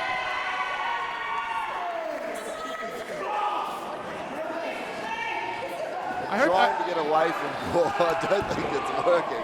I think we need to clarify, right? He did not cash in for a match against Gore. Let's just be clear about that. The briefcase has not been used. This is not a Rise to Glory contract match, as far as I'm aware. I mean, it's quite an honor to wrestle Gore, but right now, Mr. Cliff just not seeing it that way. Although, sends Gore headfirst into the turnbuckle post. A little bit of a reprieve here for the teacher, for the vice principal. Cliff, hanger elbow there. Almost taking out the referee in the process. Almost, indeed. Cover, one count only. And Mr. Cliff not happy about that. Thought he might have got 2 or 3 if you're still. I was Mr. Cliff, I've been trying to get myself disqualified to get away from Gore as quickly as I could. Well, Mr. Cliff needs to prove that he can become champion here again. Don't forget, it needs to be mentioned, Mr. Cliff is a surprisingly former ACW heavyweight champion. Although don't check how he won it, because you will not likely to find it. He won by disqualification. Oh! Mr. Cliff out of the way for shoulder first into that turnbuckle. Mr. Cliff tying Gore up there. Hellacious forearms to the back. Oh, nicely done. German there. Using the ropes for some leverage. Nice head of speed too by Mr. Cliff, who now has Gore in a pinning predicament. Feet are on the ropes though. And referee Josh Stewart saw it. I don't think he picked up that pinning technique from the EPW. You think Damian Slater would teach that? No, I don't believe so. Mr. Cliff been busy hanging out with Mr. Thompson over there in EPW. So many teacher wrestlers, it's hard to keep track nowadays. Gore just chesting Mr. Cliff right there. Mr. Cliff turning around and finding Gore. Oh, nicely done though. Cliff able to slip out of harm's way. His patty cake chop's not quite effective though. Only awakened the beast. The Snuff Daddy. Surely not, Mr. Cliff. Is it worth it? No. Not worth it. I look forward to seeing what happens next. Does Gore know what an attention even is? I have to think he does, and that being the reason he doesn't like teachers. Oh, maybe. Hey, this is good. Let's deep further into this. Yeah, his core memories of Gore. Oh, and feeding Mr. Cliff his own detention slips. Giving him a taste of his own medicine. Dare I say. Now blinding Mr. Cliff and exposing that sort of shirt underneath the sweater vest and playing patty cake of his own. Oh, no, Mr. Cliff getting bitten by Gore. Don't teach that in the playground.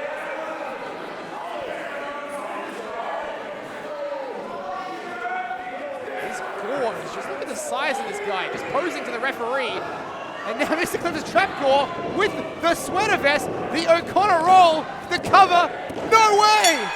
Are you kidding me? He done that. The 3, and he's victorious! Get out of there, Cliff. Get out of there.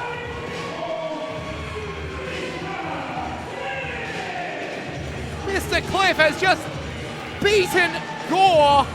We have a shocked crowd in front of us right now. So many hands on heads. Oh, he's not coming back for his briefcase.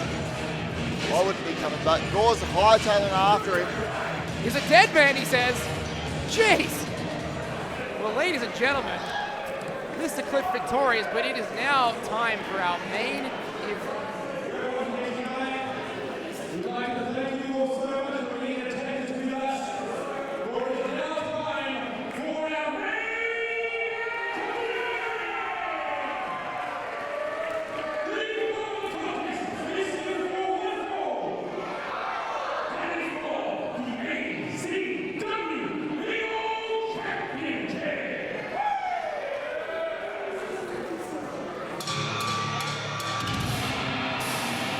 Well, a former ACW Evolve Champion in James Kray says that title belongs with him. And tonight he has made the statement, it is coming home.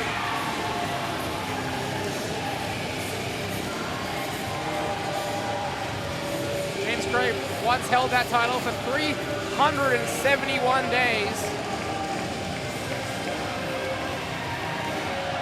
Now he wants a second bite of the cherry party, Kaitoa. I've heard there it's coming home for a long time now in many different ways. It never seems to happen. It doesn't. It seems to stay away, doesn't it?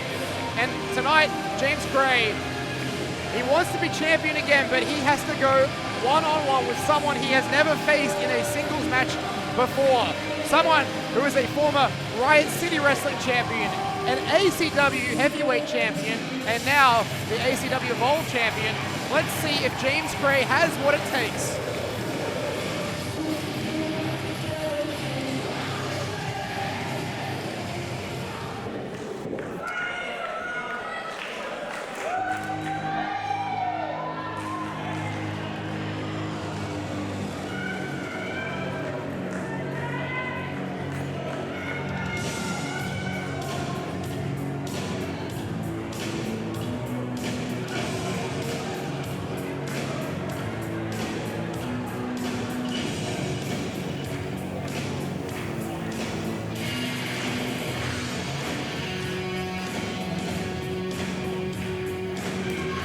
Here he is, our ACW Evolve Champion. He won that back at our last event by defeating Kit. At the time, he was the RCW Emerald Crown holder as well, a certified double champion. Has since lost that Emerald Crown back at RCW 300, but still our Evolve Champion. And as I said, has never faced James Kray one-on-one, so I'm extremely excited to see how these two match up, Party Guy. You've got to think about the weight of your first title defense. No one wants to be upset at first defense. Winning the championship is one thing, but holding on to it when you've got competitors like James Kray hunting for them.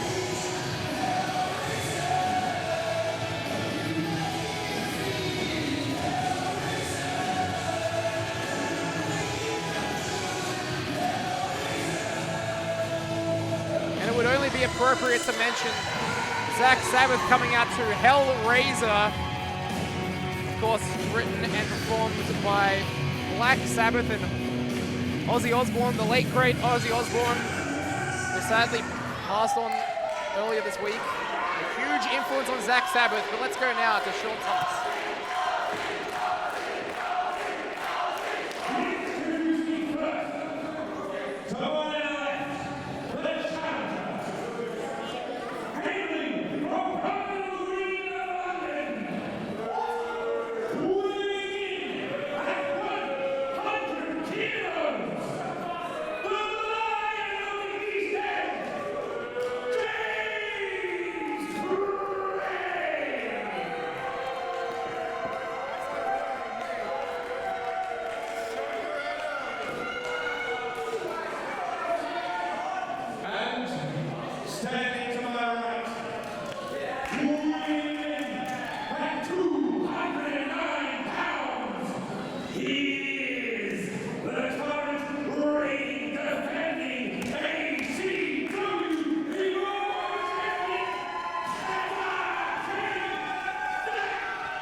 it is, the ACW Evolve Championship.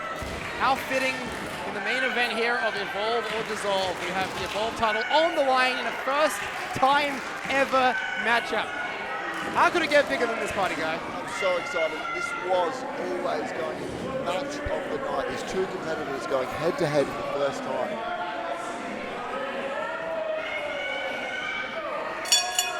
All right, bell sounds. It is main event time here. Zak Sabbath, your reigning, defending Evolve champion, I should say, against James Kray.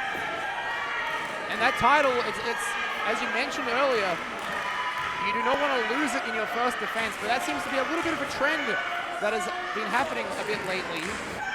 Kit, of course, losing it in his first defense to Zak Sabbath with our last defense, so hopefully that doesn't portend for what's to come.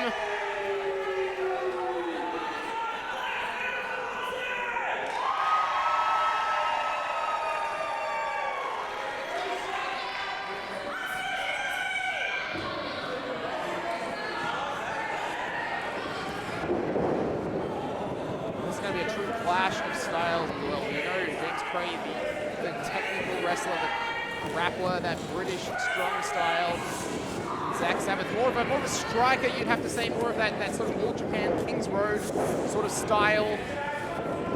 I think this is match up beautifully. James Kray, oh, look at that, flipped out, went for that Shining Wizard, Kray out of the way. What are you making this so far, party guy? Exactly what you're saying. It's a clash of styles, but I'm here for it. And it's hard to believe these two have never faced off one-on-one before. They've been in the Adelaide scene for so many years now. James Kray coming up on 10 years. Zak Sabbath well and truly superseding that. And it's just incredible that we finally get to see these two one-on-one in the ring.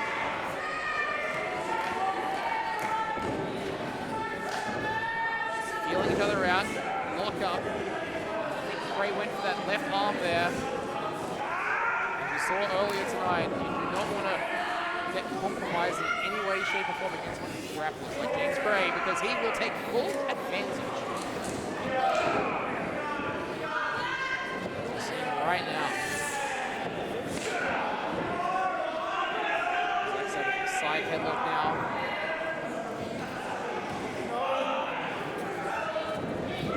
Nicely rolls through, but you noticed the grip has not been released. The headlock is still applied, party guy. I have had the opportunity to go one-on-one with James Kray, and it was definitely one of those matches that has stuck with me. James Kray recently on that same camp was telling me earlier tonight, speaking to Damien Slater, one of the all-time great technical wrestlers, that he has learned so many more submissions, so many more ways to entangle his opponents, and he told me that Zak Sabbath hasn't seen anything yet. Zak Sabbath, though, able to get that sunset. James Kray rolls through, went for that PK kick, follows up with that brutal forearm. Wow. He staggers the Dark King, the Evolve Champion.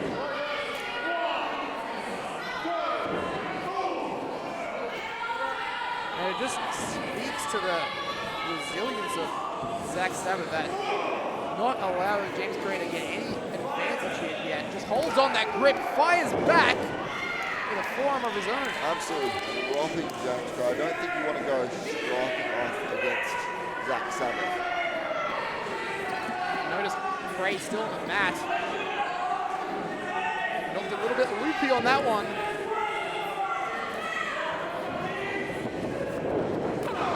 Whip into the corner now. The Dark King follows up, big boot. I just saw the light go out of the eyes of James Kray there. His eyes roll back in his head.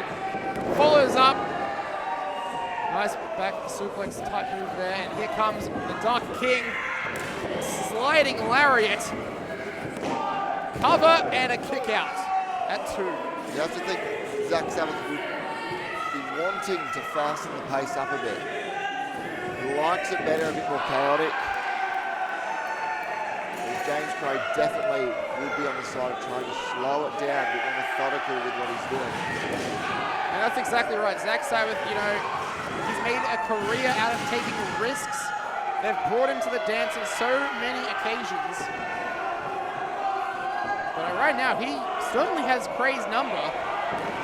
Oh, that's the toe, the point of his boot, right between the shoulder blades. Cover again, kick out at 2. What a night we have had here at ACW. We have seen the ACW heavyweight title retained. We've seen the tag team championships retained. We've seen the women's division just explode in new and interesting ways. And right now, cap it all off, James Kray and Zak Sabbath. Beautiful move there by Zak. Kick out again. It's been all Zak Sabbath these last couple of minutes here, party guy. Can't keep James Kray down that easily though. He's waiting for a moment to pick his spot. He finds a joint to manipulate. He'll find an opening. Whoa, speaking of joint manipulations, just the fingers there, the fingertips. And that honestly, that seems like a page out of Kray's book.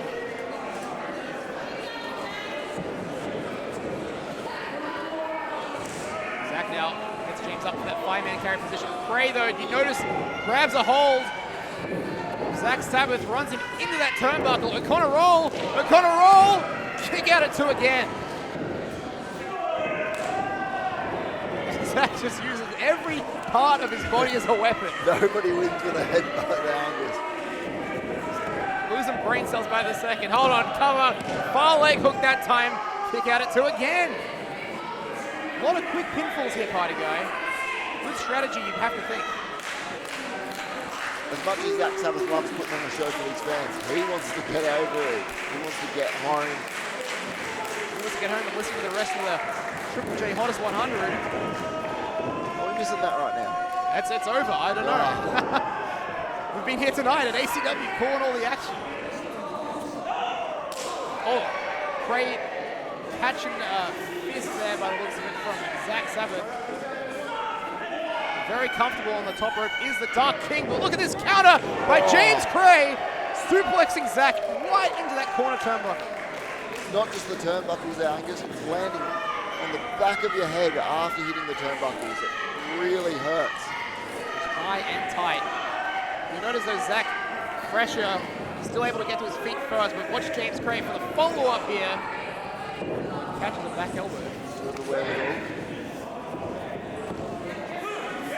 This is not a position that Sabbath wants to be in. Just a dragon screw there, working away on that knee, and look, clearly hit the mark there. Only a matter of time, and you don't want to be injured around James Kray. He's going to pick apart that knee now. He's seen the weakness, he's seen an opening. This is what I'm talking about. Look at this, James Kray just cranking that ankle, but more importantly, putting that pressure right on the patella, the kneecap, kind of guy. Not where you want to be with Zak Sabbath. And you take away the knee, you take away the leaping ability, the vertical base that Zak Sabbath possessed. Very sound strategy by the Lion of the East End. Straight back to the knee there. Zak might be in a bit of trouble here.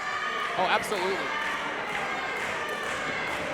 This is not a good position for our Evolve Champion to be in.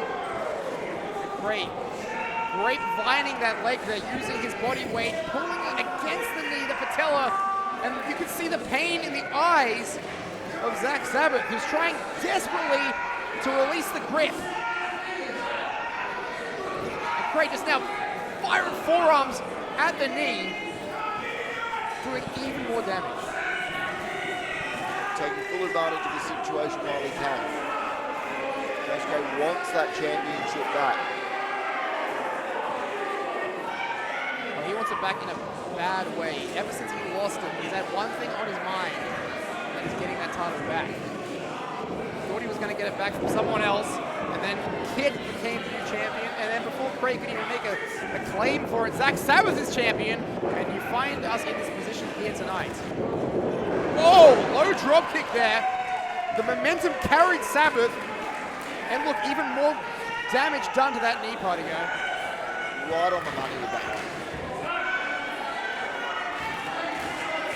Kray is one of the most focused wrestlers you will see. He has a game plan and he sticks to it, and that's why he's so successful. Stop. Quite focused. Why not? Why not when you're in this situation? Kray's prepared to go deep, to go long in this one. We're just getting some referee confirmation that Zak Sabbath can still compete. Clearly he still can, because Kray back on the attack. Oh, just hard against the canvas there.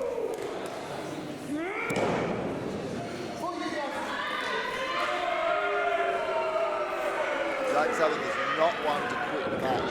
He will give it his all. I don't think I've ever seen Zak Sabbath quit. I don't think I've ever seen him tap. Zak Sabbath is just made of tough stuff, but he has to decide sooner rather than later how he's going to keep going in this one, because James Kray, if he has it his way, he will just destroy the knee of our Evolve Champion. And now going from behind, the anterior crucial ligament behind the kneecap.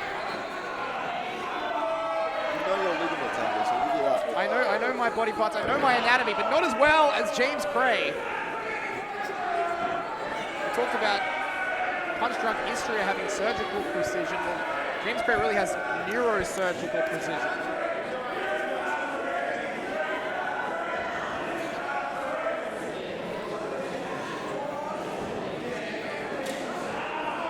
Stalking his prey like the eponymous lion of the East End that he is.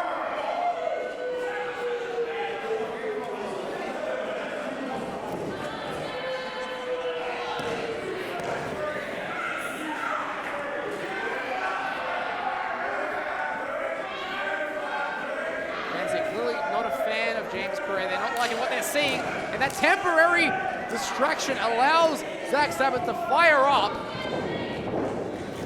With that bad knee though, what can he do? Oh, just landed on the wrong part of that knee. Gets caught by a knee of James Kray.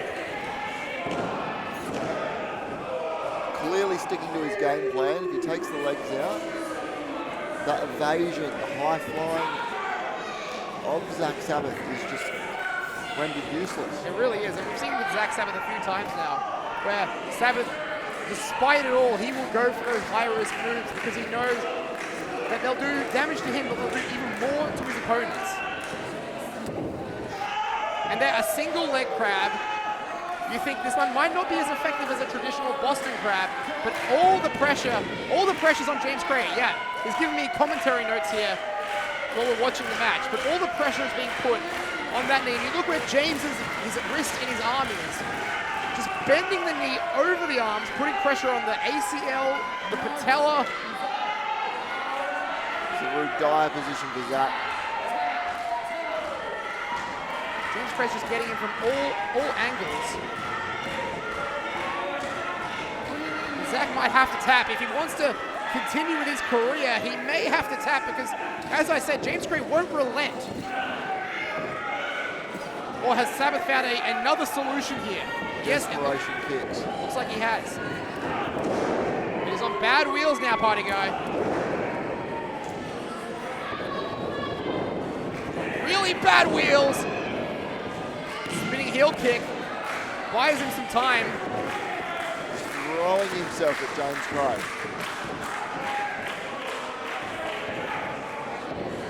Now Sabbath, despite it all, tries for that five-man carry again.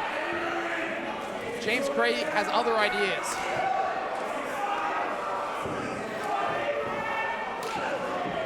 Brutal forearm there from Sabbath again.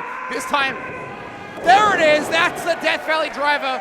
He's been looking for that one all match. Cover again. Just the two, party guy. Careful with that bell, Angus. Not done yet.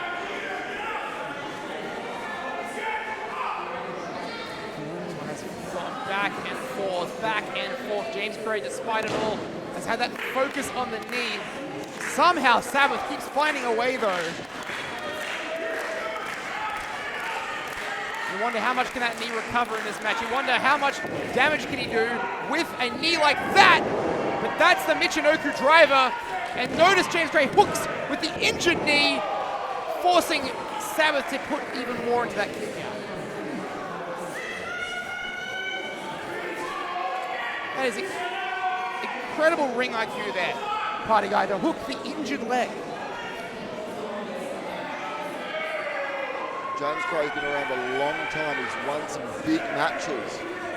He knows what he's doing. He's stuck to this game plan so well. James setting up. Might be a hidden blade, gets caught with a shining wizard. But that might have done, you might argue, more damage to the Dark King. Zak Sabbath cannot capitalize.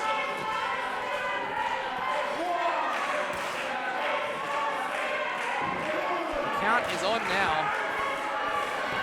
Both men down. They have until 10 to get back to their feet, otherwise it will be a double count out. But I think James Kray, yes, and Zak Sabbath both up. Trading blows. Center of the ring, back to square one. Whoa, hard chop there by Kray. Now wants Sabbath to fire back with one of his own. Both men egging each other on. At this point in the match, they're testing who has more in the gas tank, who has more behind their strikes, because that will dictate the rest of this match.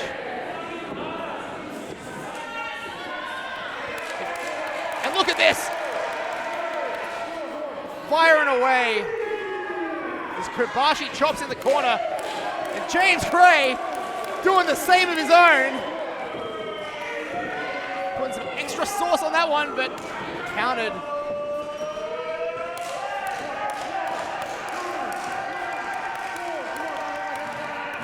Oh, just unbelievable there. Lighting up the chest of James Kray.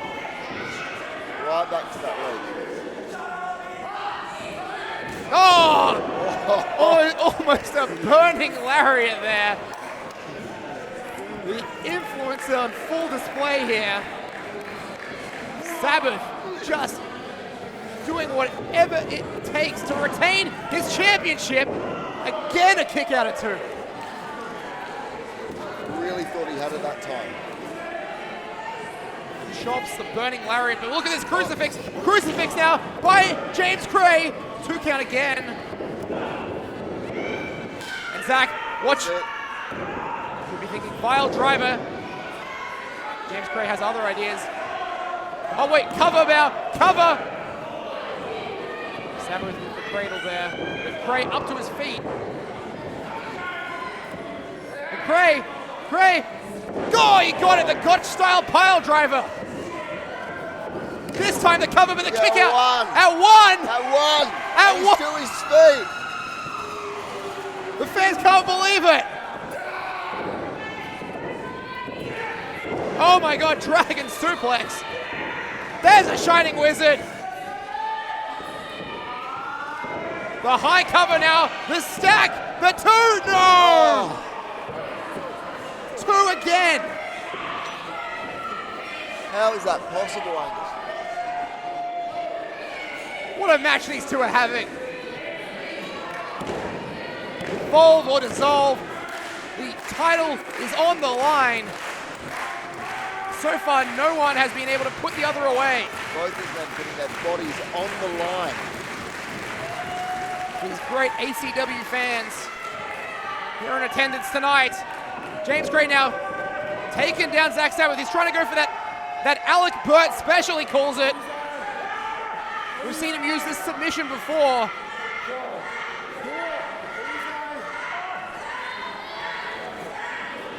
The Alec Burt special is almost locked in. Sabbath though, no, Kray rolls through, maintains the submission hold. Sabbath got that locked in. Oh wait! No way! No way!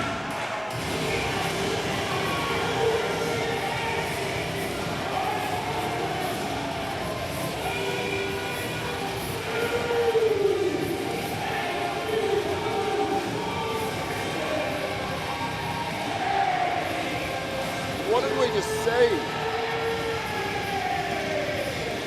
I just said I've never seen Zak Sabbath submit before. James Kray has just made Zak Sabbath submit to the Alec Burt special, and James Kray is our new ACW Evolve Champion, party guy. What have we just seen? Incredible match. I don't think I've got any words. Submission victory here, and James Kray, as he's foretold, the ACW Evolve title has come home. And party guy, this is James Kray's jungle, and we are all living in it.